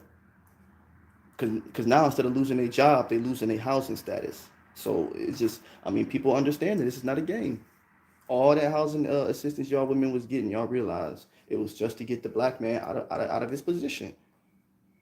See, y'all didn't read, y'all didn't know about Black Wall Street, y'all didn't know about all that till after the fact. Y'all didn't know we was doing good. And what, the 70s and the 60s, when y'all was doing this shit, you know, predominantly, that was only what, maybe 30, 40 years after Black Wall Street. So y'all foremothers and them knew. They knew. They still didn't give a fuck. It was all about selfishness. That's why the scripture says, all wickedness is little to the wickedness of a woman. Let the portion of the sinner fall upon her. Yahweh Shem Yahushua not saying it for a reason. We talking 30, 40 years after. That's barely a generation and a half. They knew about Black Wall Street, them 60s and 70s women that were women in that era, in the 60s and 70s, even the 50s. They knew. Esau Edom came in there with that motherfucking government assistance and you niggas went crazy. You niggas lost your fucking shit. And y'all knew about Black Wall Street. Y'all knew what the black man was capable of. Y'all bitches knew what was up. Stop fucking playing with me. Talking about broke dusties and shit. But we came out of slavery having the #1 cities. Nigga, stop playing, boy. Playing with my people like that, my forefathers like that. You niggas better, man, y'all better put some respect on my forefathers, man. Talking about y'all women, man. Y'all get on my nerves, bro. Broke Dusty and Average Joe and all this other shit y'all hoes and said over the fucking years. Black men done had whole fucking communities, boy. You better stop playing and put some respect on your forefathers, nigga. Playing with me, nigga. My bad. Let's go back. No, not back there. Back here.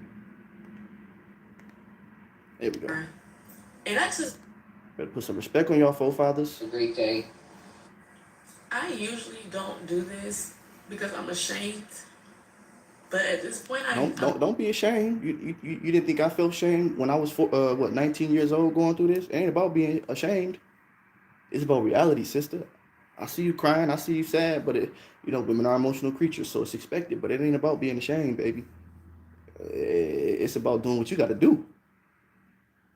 I don't know. My options are so limited. My money is limited. Again, finding a job is extremely hard, especially when you're. Now imagine when all this was going on and y'all was doing good, and it was the black man going through it just because he was black. Not because of the economy, not because of the president, not because of no COVID, just because he was a nigga in y'all eyes. That's what we was going through. It was brothers crying them tears, man. Real men out here crying like that. Remember Broke Dusty and them, right? Come on, man. 03, 02, the year 2000, 2001, the 90s. They want to play with me, though, like I don't know what the fuck I'm talking about. Okay, I'm just crazy, and I don't know what the fuck I'm talking about, even though my name is in a couple different shelter databases across the country. Cool, don't know what the fuck I'm talking about. Great. I don't know what else to do. I don't know. So, again, if you guys just like the video, comment, share, just engage in the video.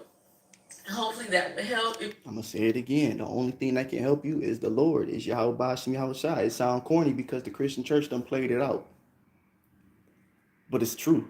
The Lord is the only thing that can help y'all. The same thing that was the same reason for myself getting help as well. The Lord is the only thing that can help. If you're not turning to the Lord, it don't matter. It's over.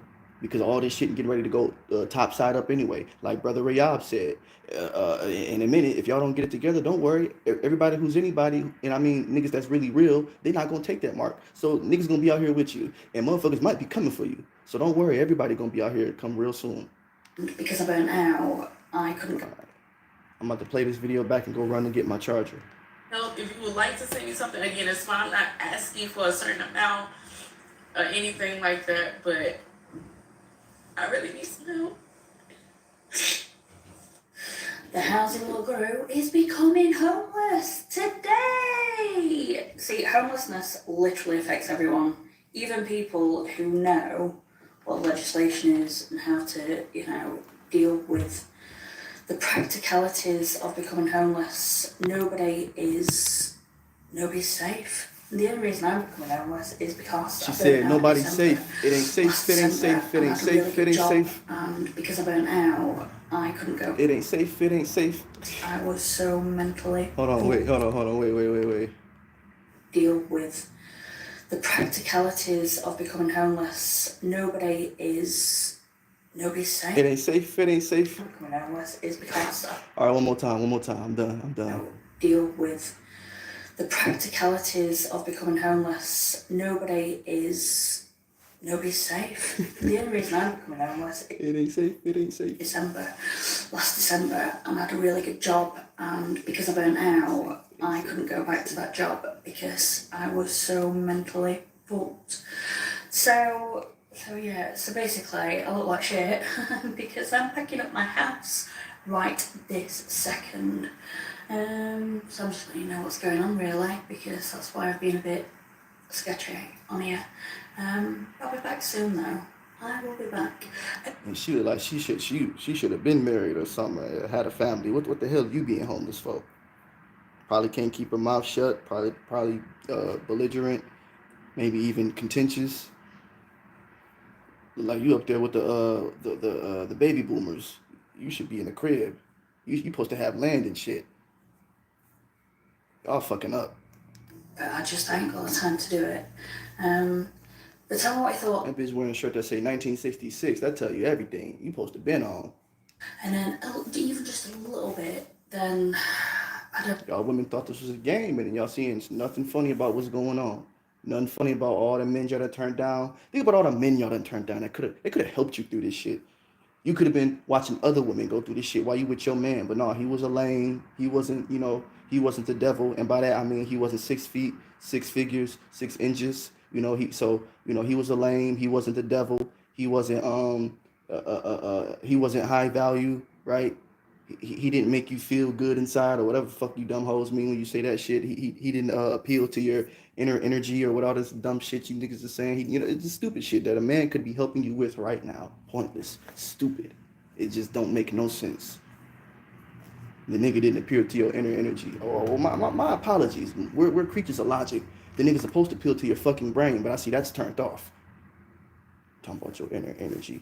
Well, drugs appeal to your inner energy too. I bet you crack appeals to your inner energy. I bet you motherfucking coke and fucking crystal meth appeals to people's inner energies on a scientific level. Don't mean it's good for you. Nigga, DMT and shrooms and all that shit get you on a spiritual level. Do that mean it's good for you? That shit can turn you on a spiritual level. Don't mean it's good for you. Just because something can turn you on and make you to your inner whatever the fuck you want to call it. Just because it can turn that shit on don't mean it's good. Niggas need to turn on your brain. If you ain't turning on your brain, your mind, I don't know what the fuck going on. All right, here we go. Really mind-boggling to me. It's kind of put me in a bad mood today. I just don't feel good. I talked about my story, about how I got here, and I responded to a lot of the comments that, you guys just don't. It don't matter how you got there, shawty. I got there right after high school. It doesn't matter. What matters is that you're there. Myself, I'm already homeless. Like, how much worse can it get? People on the. You really want me to answer that? You said you just became homeless? Try 10 years. That's how worse it can get. Don't tempt the Lord. Like, I just don't even care. I'm going to start door dashing and try to make money. The goal is to persevere, to not let, things stop me and get me down like you mean people on the fucking internet. It is my choice to share my journey online, and I don't regret that, and I'm going to continue doing it despite whatever anybody fucking says. No, that's cool, but see, if you sharing your journey, sweetheart, just to try to get people to help you, well, how that old saying go? Give a man a fish, eat for a day, teach him how to fish, eat for his whole life. So, I mean, you got to pick your poison. If you're going to put it out here for the whole world to see, or if you're going to do what you got to do, then talk about it after the fact. But you can't have it both ways. That's what a lot of people not understanding. If you're going to do this, you got to do it right. Like I said, my first 5 years was consecutive, and the other 5 was on and off. So I had moments where I got cribs, and I thought it was all good, and then I was right back homeless. It's not a game, bro. It's not. Don't have the time to respond to 1,000 comments, but I responded to as many as I could last night, and I created video responses this morning. I was actually supposed to start door dashing at 11. Women got it so good. You think I can make a GoFundMe or whatever as a man? They gonna look at me, and I was a young man. I was a young lad. They ain't give a fuck. They're like, man, get a job. Even though I've always had a job since 18 years old, but they didn't give a damn. Now you could say probably it was more than likely because I was a black man, because I was young. So I was, for people in my time period, I was young just like them. But no, I had dark skin, and everybody had some type of obsession with trying to send my black ass to the army. I don't know what was up with that, but motherfuckers love trying to do that shit. I don't know what was up with that shit. The niggas kept trying to send my ass to the military and shit. I wasn't with none of that. You feel me? I'm like, nah, I'm good on that. You're not finna send me to fight in the white man's war. I'm good on that shit. All right, we got another one, I think. I believe that was the end of that one.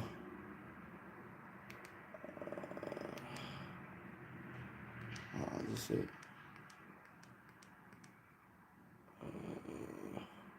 Hold on. This one right here. Okay, I think this was it. Let me see. Hold on. Okay. It's not a fucking joke. People did this shit a game, bro. And it's only getting worse. That's the crazy part. It ain't getting no better. Hi everyone. Please pardon my appearance as it is after 4 a.m. on Tuesday, February 18th. And I wanted to come on here as one of the thousands of federal employees who lost their job with the federal government this weekend. More specifically, I was removed from my position through an email from an unrecognized HR account from my agency around 1 p.m. on Saturday of this holiday weekend.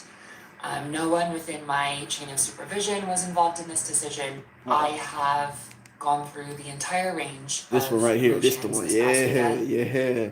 A couple of the elder brothers done already did this video, and I'm gonna let y'all know when we get there. But it's a certain clip in here. I think y'all already saw it too. It was the dude wearing that orange and shit. But just watch. Like, what do you mean in other countries they don't have to spend 20% of their paycheck on groceries? Because their food is not fake. Most of their politicians, they're not corrupt. I mean, there's corruption everywhere. But most of these motherfuckers know that America's the fucking enemy. That's what Russia and the niggas got going on right now. And everything that glitters ain't always gold, because it's been bad in them other countries. Ooh, that's it right here. That's boy right there. We gonna pause it. But everything that glitters ain't always gold. It's always been bad in these other countries. Now it's just hitting America. That certain class of people is hitting them now. So now it's an issue. Listen to this Edomite. He a middle class, upper middle class. Listen to him. Listen to Joe Edomite. Listen to him. Hold on. Listen to Joe Edomite. Going and going. I know you gotta be at the same level of mental health as me. No, we gotta get it right. We gotta go back. We gotta get it right. We gotta do it just right. Their entire paycheck. What do you mean? The people in China work one job. Here we go. All right. I don't know how any of you guys are going and going and going. I know you gotta be at the same level of mental health as me. Every day it's something new. Let me tell you. What the fuck's up you all doing? This motherfucking Hamite. Ham coming out of nowhere. Oh, but what's up, guys? What are you doing? No, but you saw that. Now you saw that, right? Talking about how many of y'all going through this. Let me tell you something, Jim Bob. Welcome to the black community. Welcome to the barrios. Welcome to the reservation, homie. Welcome to the projects. This is what we've been going through. This is why we say what we say about y'all not gonna last in the fields, man. Talking about you heathens, man, that get saved for captivity, bro. Y'all not gonna make it in the kingdom, bro. Y'all can barely handle what we've been going through since we got out of captivity. Or really since after Black Wall Street, when y'all put all the Jim Crow. So really since Jim Crow era, honestly, because we was doing good coming out of slavery. They try to hide that and cover it up. So really, I'll say y'all been going through, y'all feeling what we've been going through since Jim Crow era. Yeah. It's not good, bro. Black men got to look in their kids' faces and know that they not providing the way they should be because of this white man and his ego.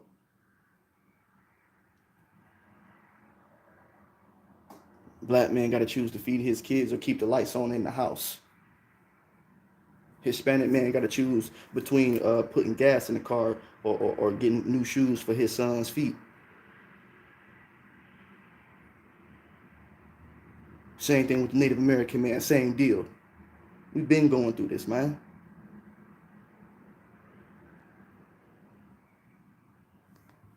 Let's keep it going. Well, thank you so much for clicking on this video. I am Fikazo and welcome back to the channel. Let me take this time and then I appreciate it. All right, brother. Get back to Esau. You done did enough, Ham.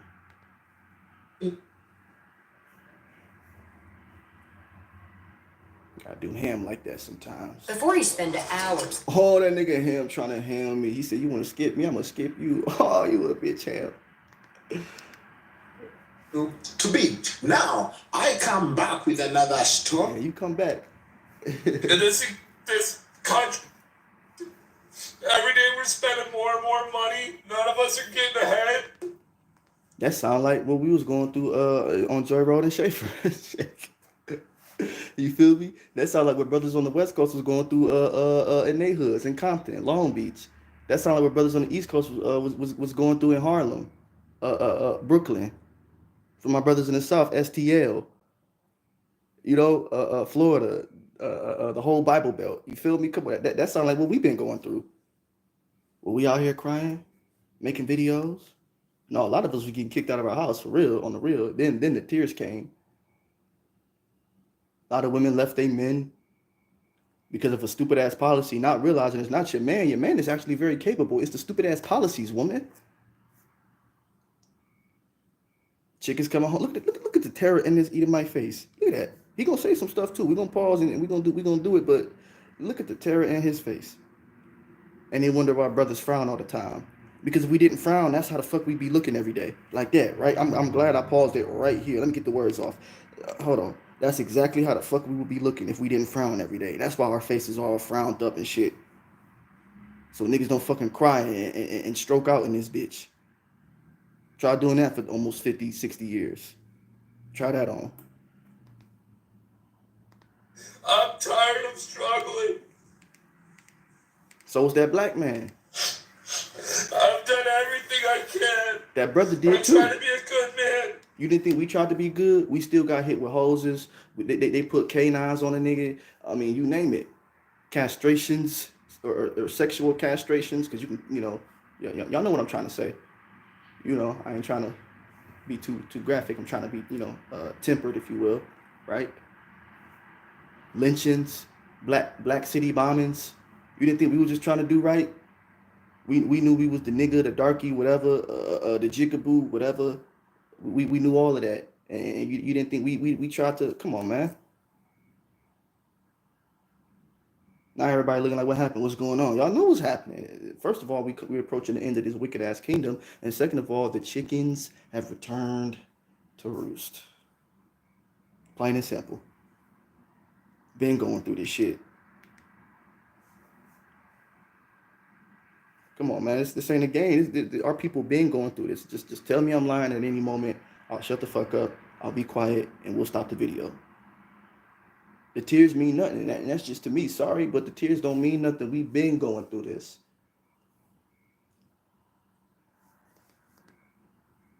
Wife,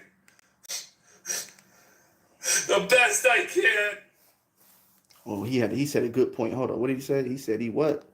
The best he can, what? I take care of my daughter. I take care of my wife.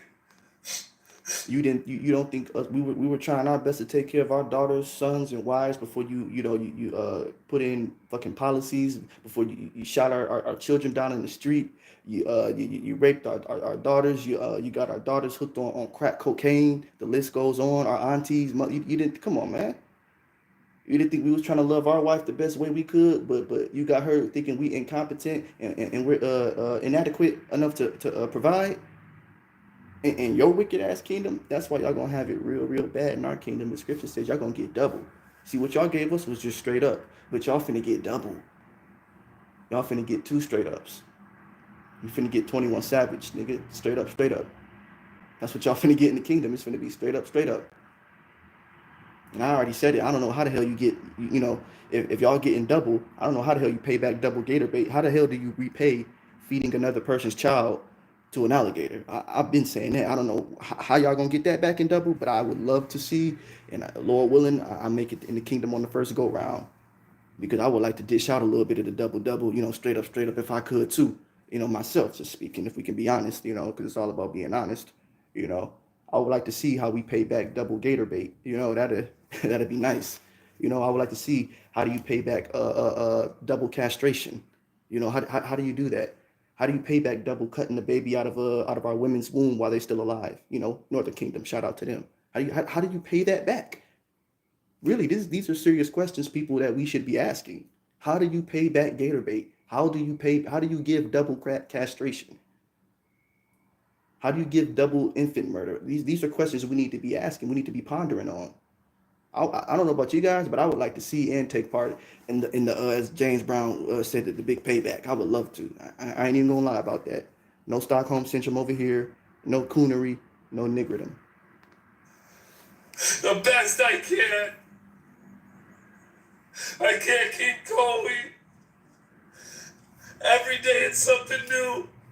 That sound like civil rights when brothers was going through integration, or did I say it right? Integration in the white school systems, and that sound like what they were saying. Every day it was something. It was a nigga this, nigger that, this that. It was always something. You stole this, you did that, you looking at this. It was always. It sound like I said, what my people been saying. We've been going through. That's what it sound like, because it don't sound like nothing new. Even the scripture says there's nothing new up under the sun.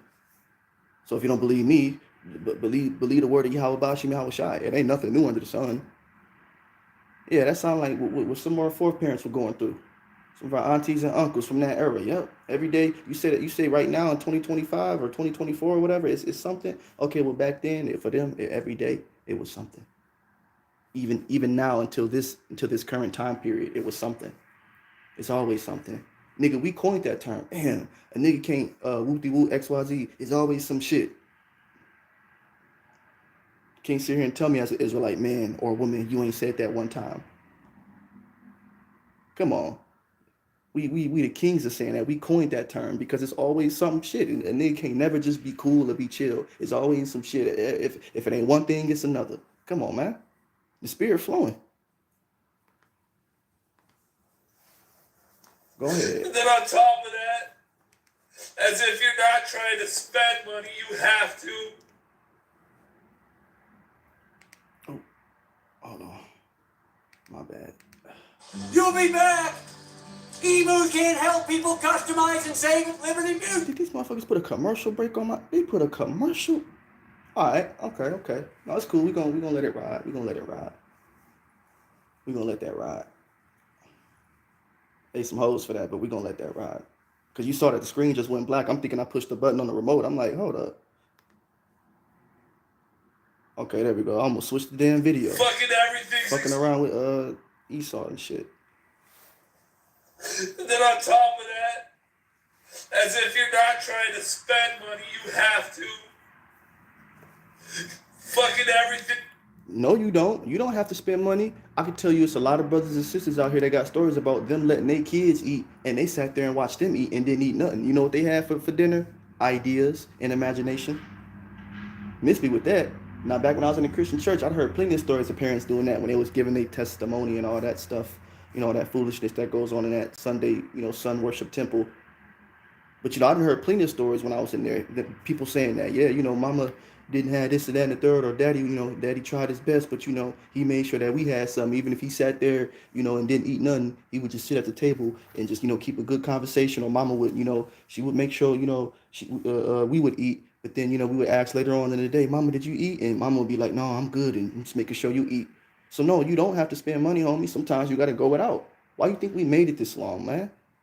Not chiefly because the scripture says, because of Yahushai, because his lust for us, you sons of Jacob's are not consumed. So that's, ultimately the reason why.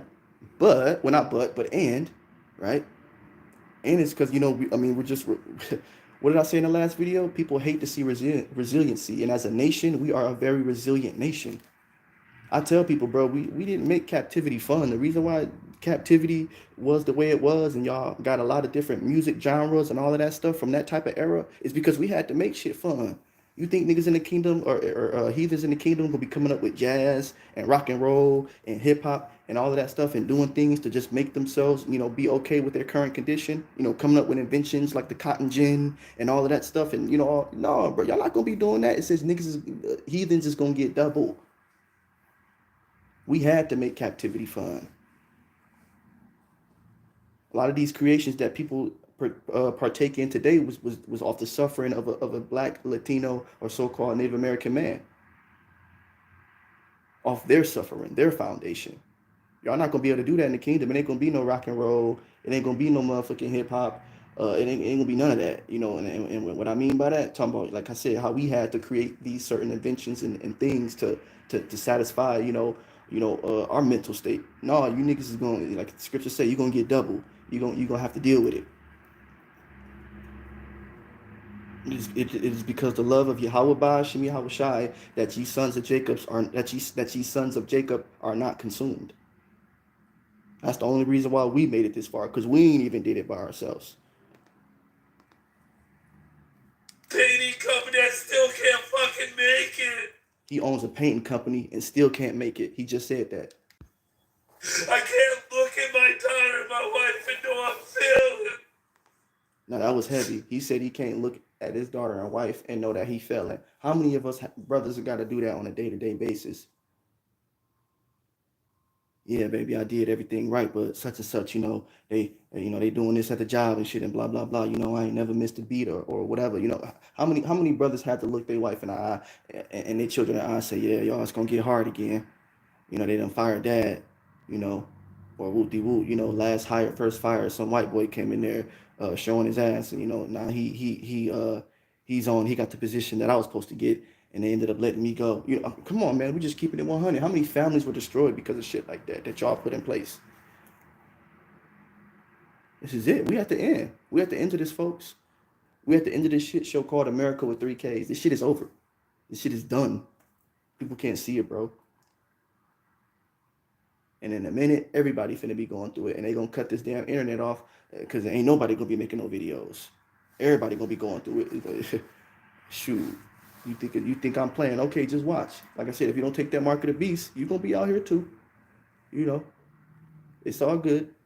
You're gonna be out here living off the land as a pilgrim as well, like the scriptures say. If you don't take the mark of the beast, and to add to that, that's if Yahweh Ba'ashim Yahushai is with you, if he's with you. If Yahweh Ba'ashim Yahushai is with you, meaning you have to be one of the elect, because Jacob's trouble is also known as the time of the Lord's judgment, which judgment shall begin at his house, being the 12 tribes, Blacks, Latinos, and Native Americans, indigenous people alike. It's not going to be good.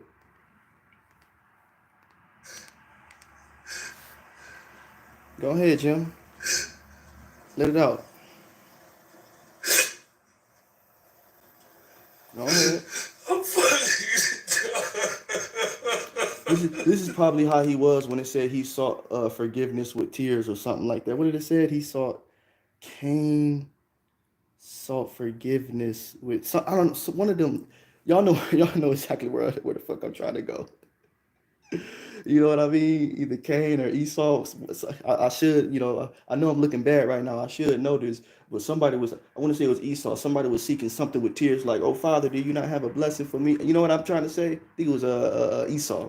Just we in the spirit right now. I ain't gonna lie, I'm having a good time, but still though, it's probably had to be how he was crying. You know what I mean? Or it could have been Cain. All I just know is the Bible says something about he sought it carefully with tears. I think it's Cain. We're going to go with Cain. So, yeah, you feel me? He had to been crying just like this. And Yahweh Ba'ashim Yahushai was looking at that nigga like, yeah, I see you, though. I don't hear you, but I see you, though. Shit. Oh man, damn shit. They said he sought it. The Bible said he sought it carefully with tears. What Esau doing right now? What he doing on the screen right now? It said he sought it carefully with it. This had to be what it was like. It had to be. He sought it carefully. Now, life struggles in United States can cause mental illness. No shit. Being on the streets will make anybody go crazy after a while. But whatever. Anyways, like I said, that was the video that a lot of brothers in the Israelite community did their thing on. I seen it too. I was just going through my little, motions and shit, so I had to wait my turn and shit. But I was finally able to get that in. But let's keep going. In terms of anxiety and depression, that is what happened in 2023. 1 in 5 had anxiety and depression. Because of what? Because of inflation, because of a lot of stuff, because of not affording health care, because of a lot of stuff, even security. People are insecure. They are scared of their lives. So that also causes. No, people are afraid of reality. People are not afraid of their lives. People are afraid of losing their lives. What people, if we're gonna say that, but what people are truly afraid of is reality. When it's all said and done, you take everything all away and you leave the truth, just the base itself. You take all the leaven out. You just leave a lump. You got a big lump of reality. Motherfuckers is afraid of reality. Got a big ass lump of reality, no leaven. Straight reality. That's what people are afraid of. I've reached the part in this whole class consciousness part where I'm just filled with the most impotent rage. And I'm talking that white hot, I need to sink my teeth into something and scream kind of rage. Because what do you mean that it never had to be this hard for us? It's always been hard for people. It's just affecting you now. So now you think people are supposed to care about your tears, but that isn't how this thing works.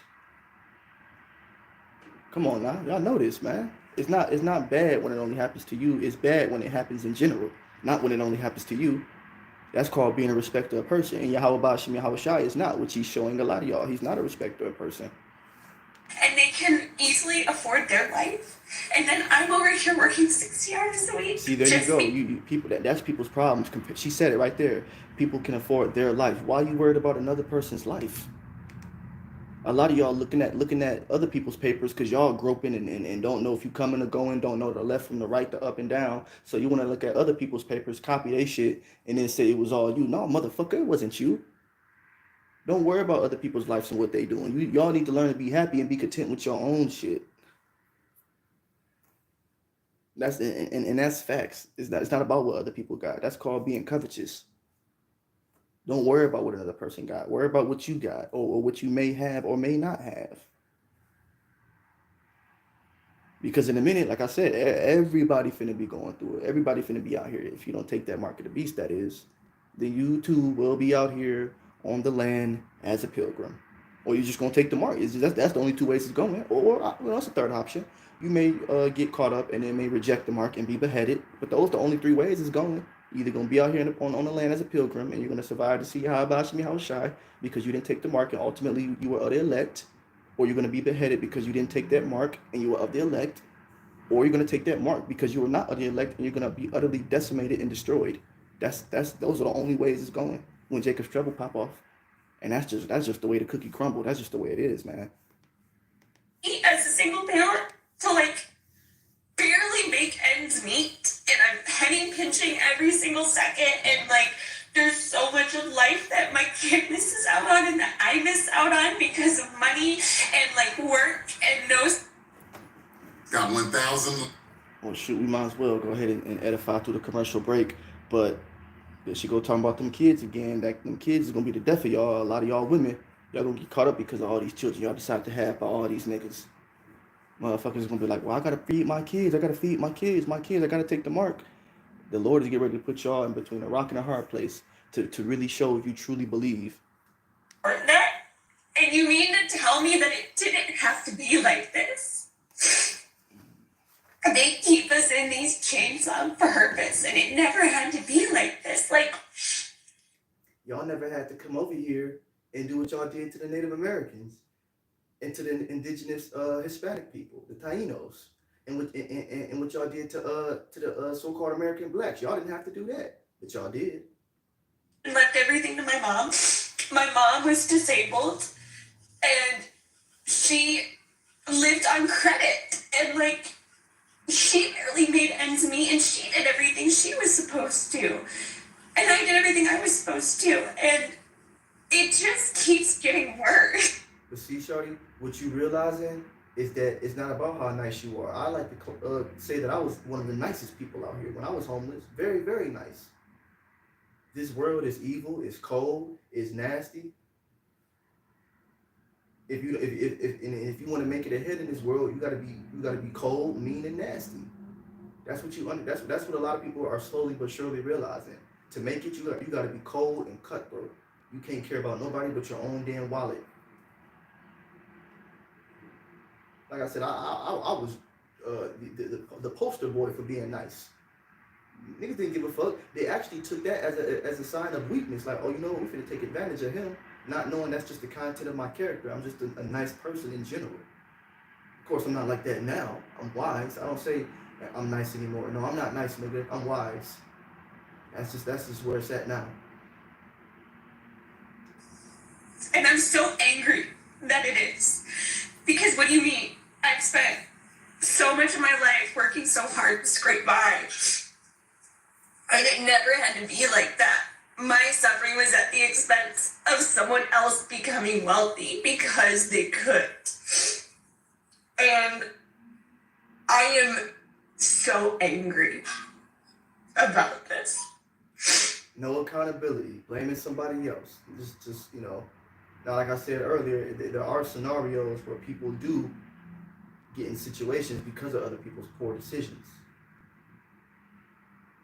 But I mean, accountability, man. I know that's like kryptonite for you women. That's kryptonite.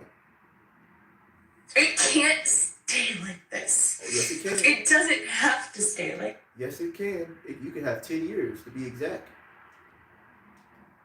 Thing which is very sad right now is to live in a country you call your own country, you call your own home, you call your own land, and you own nothing. You are just like a stranger. That's something which can make you sad for your whole life. For your whole life. So tell me in the comment section, what do you think can be the solution of what's happening? What are we gonna do? Yes, coming together. We can come together. We can build the bond. See that's that Babel, that's that Tower of Babel spirit. Come together, everybody come together. You know, that Herod spirit. Everybody leave their people in their nation, and we become one nation. You know, together. It's that same spirit, man. It's not about coming together. Yahweh Bahashim Yahweh Shai is bringing division. He's setting the stage for what's getting ready to happen here in Babylon the Great real soon, and people are getting ready to see that it's not a game. It never was a game. A lot of y'all are getting y'all nigga wake-up call, North and Southern Kingdom.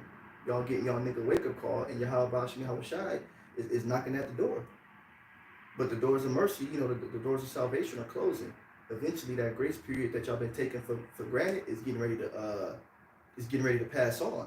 And shit, when that happens, it's too late. Which is also difficult on one side. Don't think it's an easy thing, because when you come together, different people come from all of the parts of the world.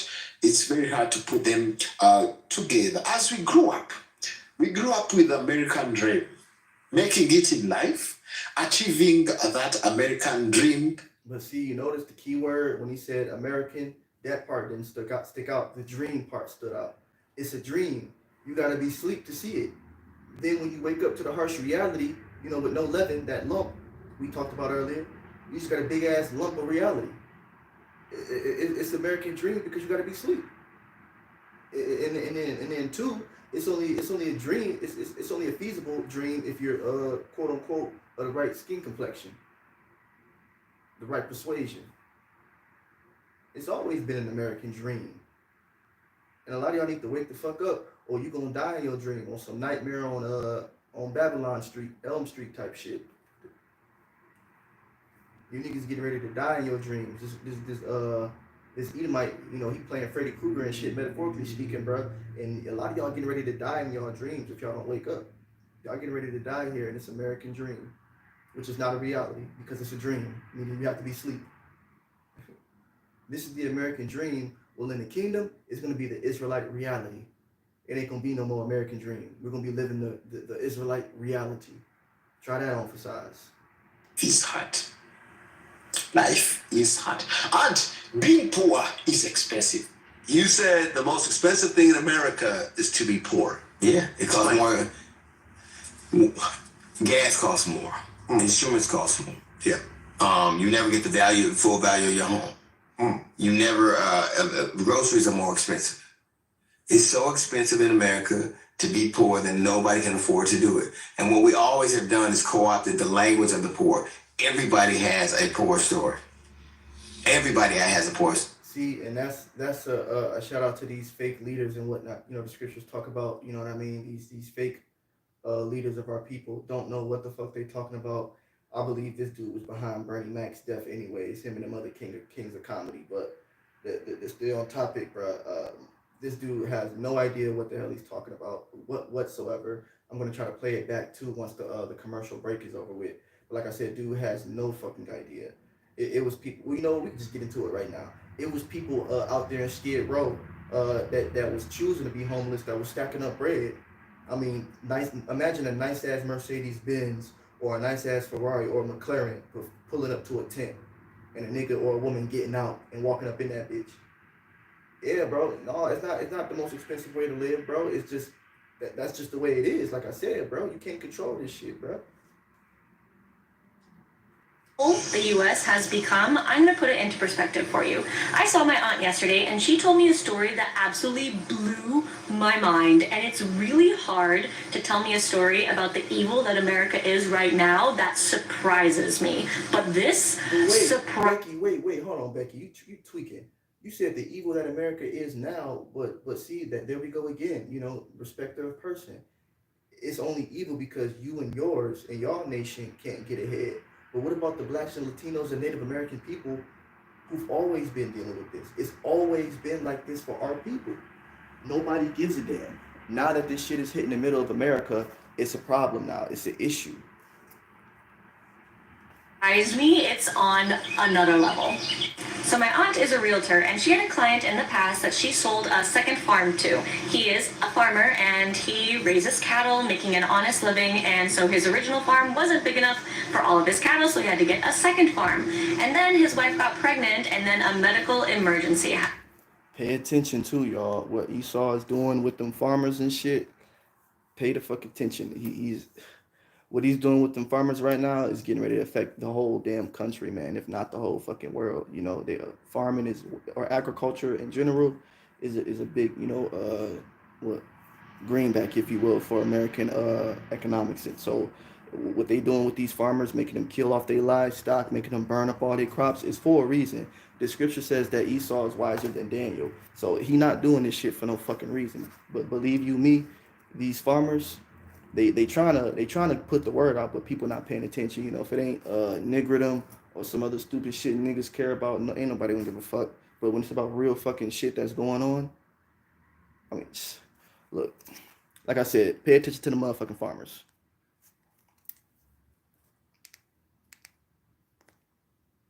Okay, play. So basically, the baby was born extremely prematurely, and the wife almost died, but that's a separate issue. And so I want you to guess. I want you to formulate a number in your head about how much you think it cost for that baby to be in the hospital for 4 months because it was a premature baby. Take a minute, think about it. $900,000. Almost $1 million. What small-time, small business owner, farmer. And somewhere out there, it's a stupid ass, ignorant ass woman that'll try to use what she just said before I muted it as an argument to okay having an abortion. Oh, I don't want to pay $9,000, and what if my child is in? Just, you know, shit This place gotta go, bro. This place has to fucking go. Many job are you doing right now to afford a living? Let me tell you, it's not even. Back in the day, you could make a living off of motherfucking $9 an hour.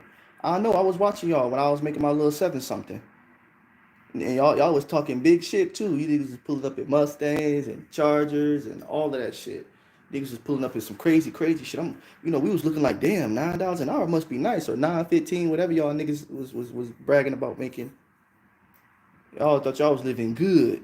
They said I'm making $9 an hour. But it was crazy though, because it was the truth though. Like I said, we gonna give credit when credit is due.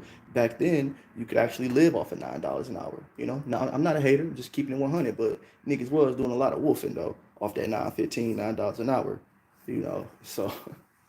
But get it how you live, man. People you could live off of $9 an hour back in the day. And for me, back in the day, it was 2013, 2014, 2015, etc. My late teens. You could do that shit. You can't do that shit now.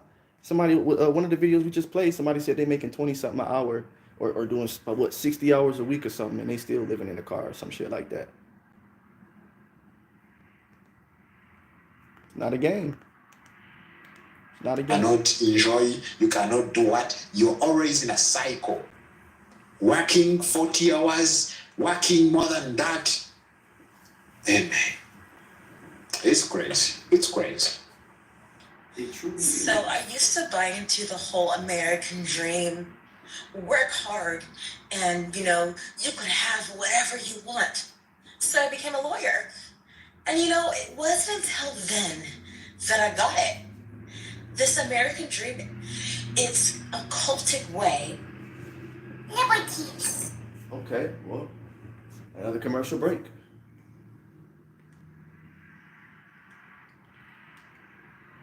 Of getting people to be on your side.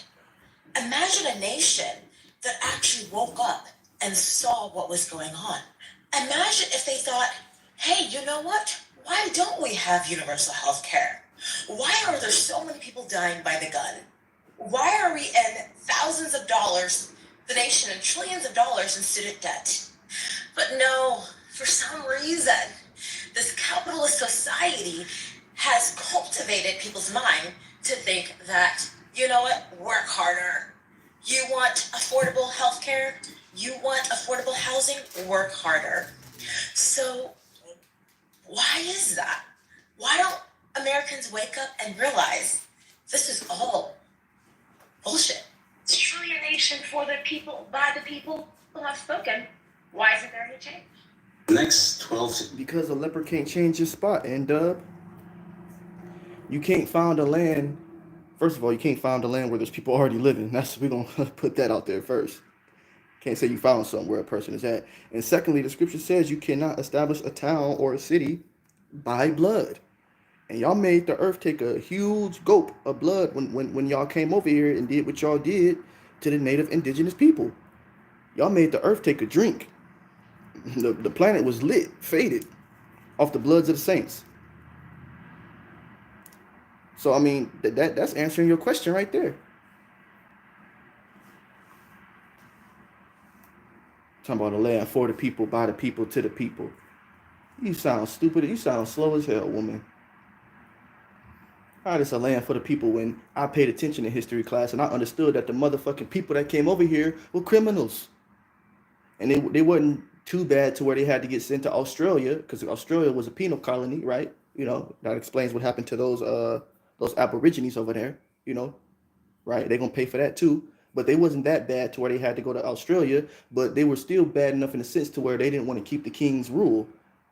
While they trying to enforce their law on the whole fucking planet, they forgot they was running from the King of England. That's why they came over here, because there was a bunch of criminals and bandits and debtors, niggas in debt like a motherfucker. That's why you got debt all in this country, because niggas was running from the bills that they owed over there to the king, and the king didn't play. Just like, how was y'all not finna play? He said he gonna be stern. That he said, you knew I was an austere man. The king don't play about his money. You lose your head for that. For real, king do not play about his money. You will lose your head for that shit. Think I'm playing? Had a lot of debtors, criminals, rapists, PDF files, all this shit, crash outs. Yeah, that was all on the way over here, coming to the new world. I know where the fuck this so-called Edomite derived from. You a criminal by motherfucking inception, homie. Y'all niggas came over here as criminals. I know the nigga history. I wouldn't sleep in history class, homie. I was up. A lot of the majority of the motherfuckers that came over here, if not all of them, were criminals, and they are criminals really because they go back to Cain. But even after that, the majority of the motherfuckers that came over here on all them voyages and shit, a lot of them were criminals already, and the ones that weren't, they were sexual deviants. Came over here and had their way with the lost 10 tribes. Niggas better read a book. They said when Cristobal Colon came over here, he didn't put his sword down for a whole hour. When he came across the Tainos, the Hispanic tribes, if you will, the Spanish-speaking tribes. Before they were speaking Spanish, they spoke Hebrew, but they said he didn't put his sword down for a whole hour. If I'm stating it correctly, that nigga was killing. Nigga hand was doing so much slicing. They said his hand was permanently curved, like in a gripping position of gripping the sword, if you will. That's how much killing he was doing. Cutting through bones, ligaments, joints, tendons, muscle. Whole hour straight. Made the whole world, not the whole world, made the whole damn northern hemisphere drink a giant cup of blood, of righteous blood, the blood of the saints. Talking about the land of the people, for the people, by the people. Now you killed the people. The people was already in their land, and you killed them. This land ain't for the people, by the people. Sorry, you can't shit on a stick and call it a popsicle. We're not doing that.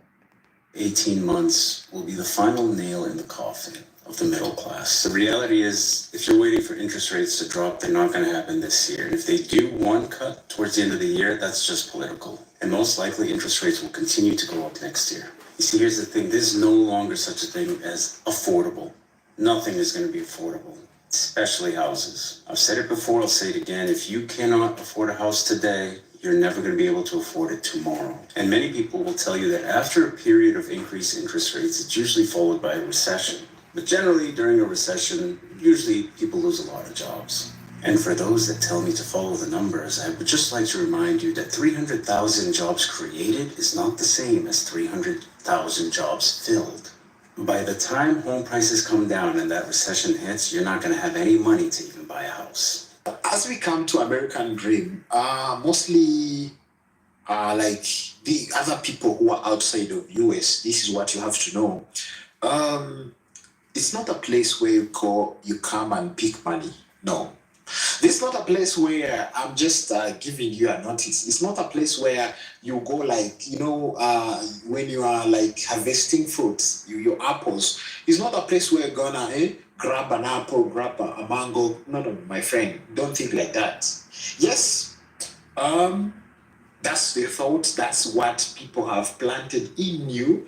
But you have to know it's not a place like that. And even other places, like people who wish to migrate to some other parts of the world. You are spending your money, your savings to go in other parts of the world, but you're not sure if you're going to make it. Sometime you may find yourself ending up on the street being a homeless while in your country you was owning something. So if you have a stable life, if you have something that helps you to survive and live, grow, you can grow that thing. Grow that business. Yes, grow that business. I've seen recently a story of someone who sold the land, who sold the business to go in US, my friend, on green card. And if I'm telling you, if I tell you what the guy is doing right now, I don't know. If I tell you the kind of a job the guy is doing to make a living, it's crazy. And he was living a good life, and he holds a master's degree. Even he was planning to do more. So it's not an easy thing. Coming to our black people, America is a beautiful country. Yes, with nature, beautiful country to visit, but it's not easy country. I have to know that. It's a country, you have to work harder. You work so hard to make a living, even making a living.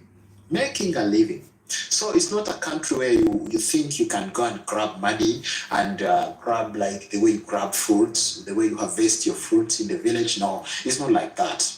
You know, I'm not telling you to keep off. I'm not telling you to stop because I'm not here to advise you. I'm just I'm just giving you and showing you what's going on, and you have to know that because it's not easy and people are crying, people are suffering.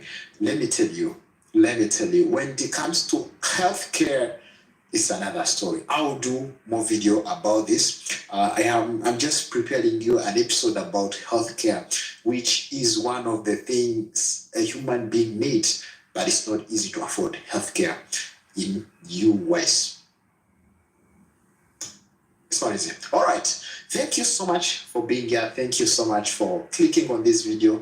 Thank you so much for reaching at the end. I really salute you, my friend. Tell me in the comment section what you think about this topic. Tell me what's happening. So let's catch up in the next episode. We appreciate what's happening. It ain't a fucking game, it's what's happening. Yeah, about me how shots fucking shit up. That's what's happening. This shit is not a game. Okay. Let's see what else we can find.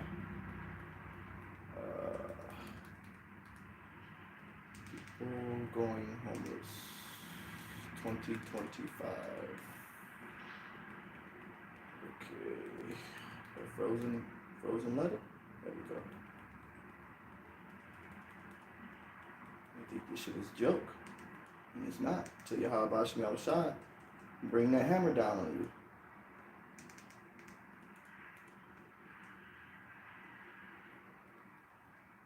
Oh, this shit. People homeless as fuck right now.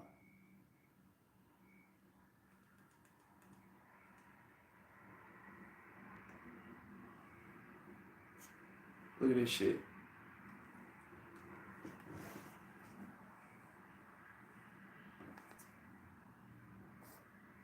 Introducing the new Ego Power Plus 2-stage snowblower, a heavy-duty workhorse with unmatched power from the #1 rated brand in cordless outdoor power equipment, featuring Ego's peak power technology. It combines the force of 2 of Ego's patents. In the United States, the middle class has long been viewed as the backbone of the nation, a symbol of stability, opportunity, and the American dream. Yet, in recent years, that foundation has shown troubling cracks. A growing number... No, the backbone of the nation, of every nation, was the Israelites. That's a precept. The scripture says all nations have drunken off the Lord's mountain. All nations had their way with the daughter of Sarah and with Yasharallah, according to the scriptures. Everybody had their way. That was the backbone of everybody's society, because through us they were blessed. In every captivity we went through, whether it was the Medo-Persian, whether it's the Egyptian, whether it was the Greek, the Roman captivity, the Persian, I mean, you name it. Every nation was blessed off of us, off of our backbone. That's what the scriptures say. Talking about the fucking middle class. Fuck the middle class. It's about Yasharallah. That's what it's about. Israelites. The apple of the Lord's eye. This Skid Row right here. The brink of homelessness, a situation exacerbated by the significant decline in the dollar's value. Since the 1990s, the dollar has lost 82% of its purchasing power. That's motherfucking Skid Row right there. I don't know if y'all can see that shit. That's Skid Row right there. I was out there. I was really actually out there. That's Skid Row. That's like 6th Street and fucking what's that shit? Yeah, right down the street from that damn park. I want to say Conant or something. 6th Street and some shit. Decline means that the money earned by middle-class workers today buys significantly less than it did several decades ago. While the prices of housing, healthcare, education... Look. They go Eve and the serpent. Oh my God, they go Eve and the serpent. You can't make this shit up. Yeah, that deal you made in the garden was a crappy deal, wasn't it? You realizing that was a crappy ass deal, wasn't it? Yeah, stupid Eve It's even stupider Edomite. And everyday necessities have increased dramatically, wages have remained relatively flat.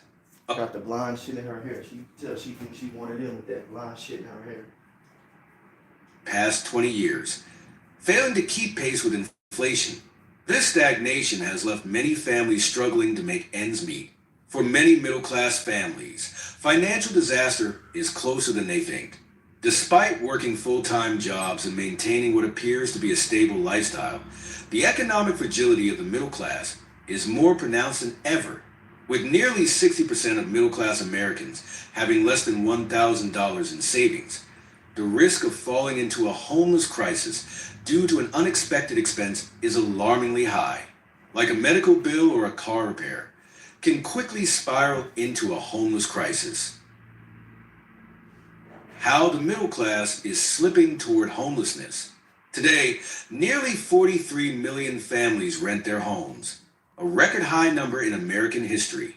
What's even more startling is the surge in middle-class renters.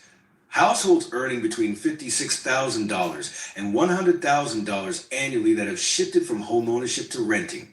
Over the past 5 years alone, the number of such renters has increased by a staggering 86%, according to a report from Harvard University's Joint Center for Housing Studies. This shift comes at a time when rental vacancy rates are at their lowest since 1985. Since 1985. Let that sink in. Since 1985. With the typical home now costing $84,000 more than it did just 2 years ago. Meanwhile, average rents have risen by more than $1,150 annually compared to 2022, climbing at an annual rate of 4.5%. For middle-class renters whose Right, and if the middle class having issues, you know, what the fuck you Jake niggas out there talking shit on SoundCloud, what the fuck you motherfuckers think you go, you know, y'all gonna have going on? You feel me? That knows about the names of the Lord, that know about the Israelites, what the, you know, that just got their crib and think they doing something. Meanwhile, niggas is on crib number 5 and shit. What the fuck y'all motherfuckers gonna do that's new to this shit, that's just getting their shit? You think you gonna be good? You gonna be well off? It's about experience out here, baby. If you ain't figured it out, the fuck is luck? I don't believe in luck.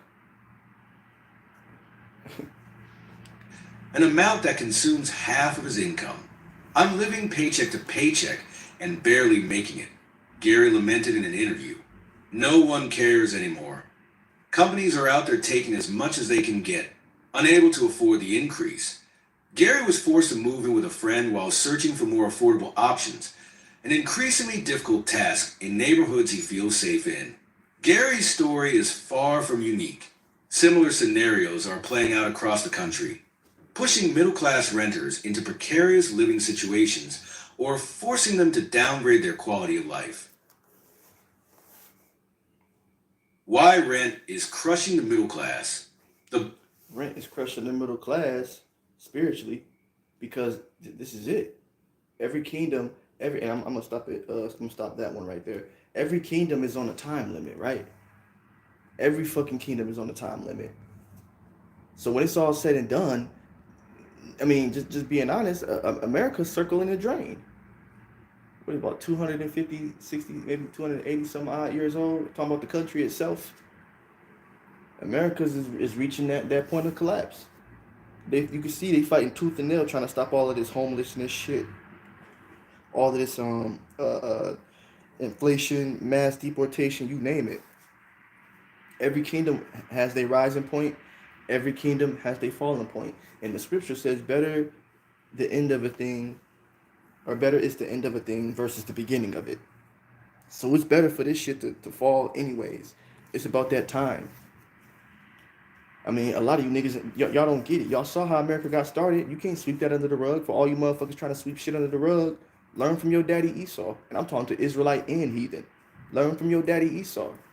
He tried to do some shit and sweep some shit under the rug and think it wasn't going to come back to the light or to fruition. You know, talking about the mass genocide he committed over here.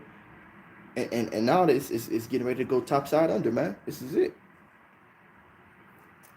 This is the tip of the iceberg, man. It's going to get way, way worse than this. The scriptures talk about people running up in motherfuckers' houses. That's the type of shit we coming into. We coming into that time.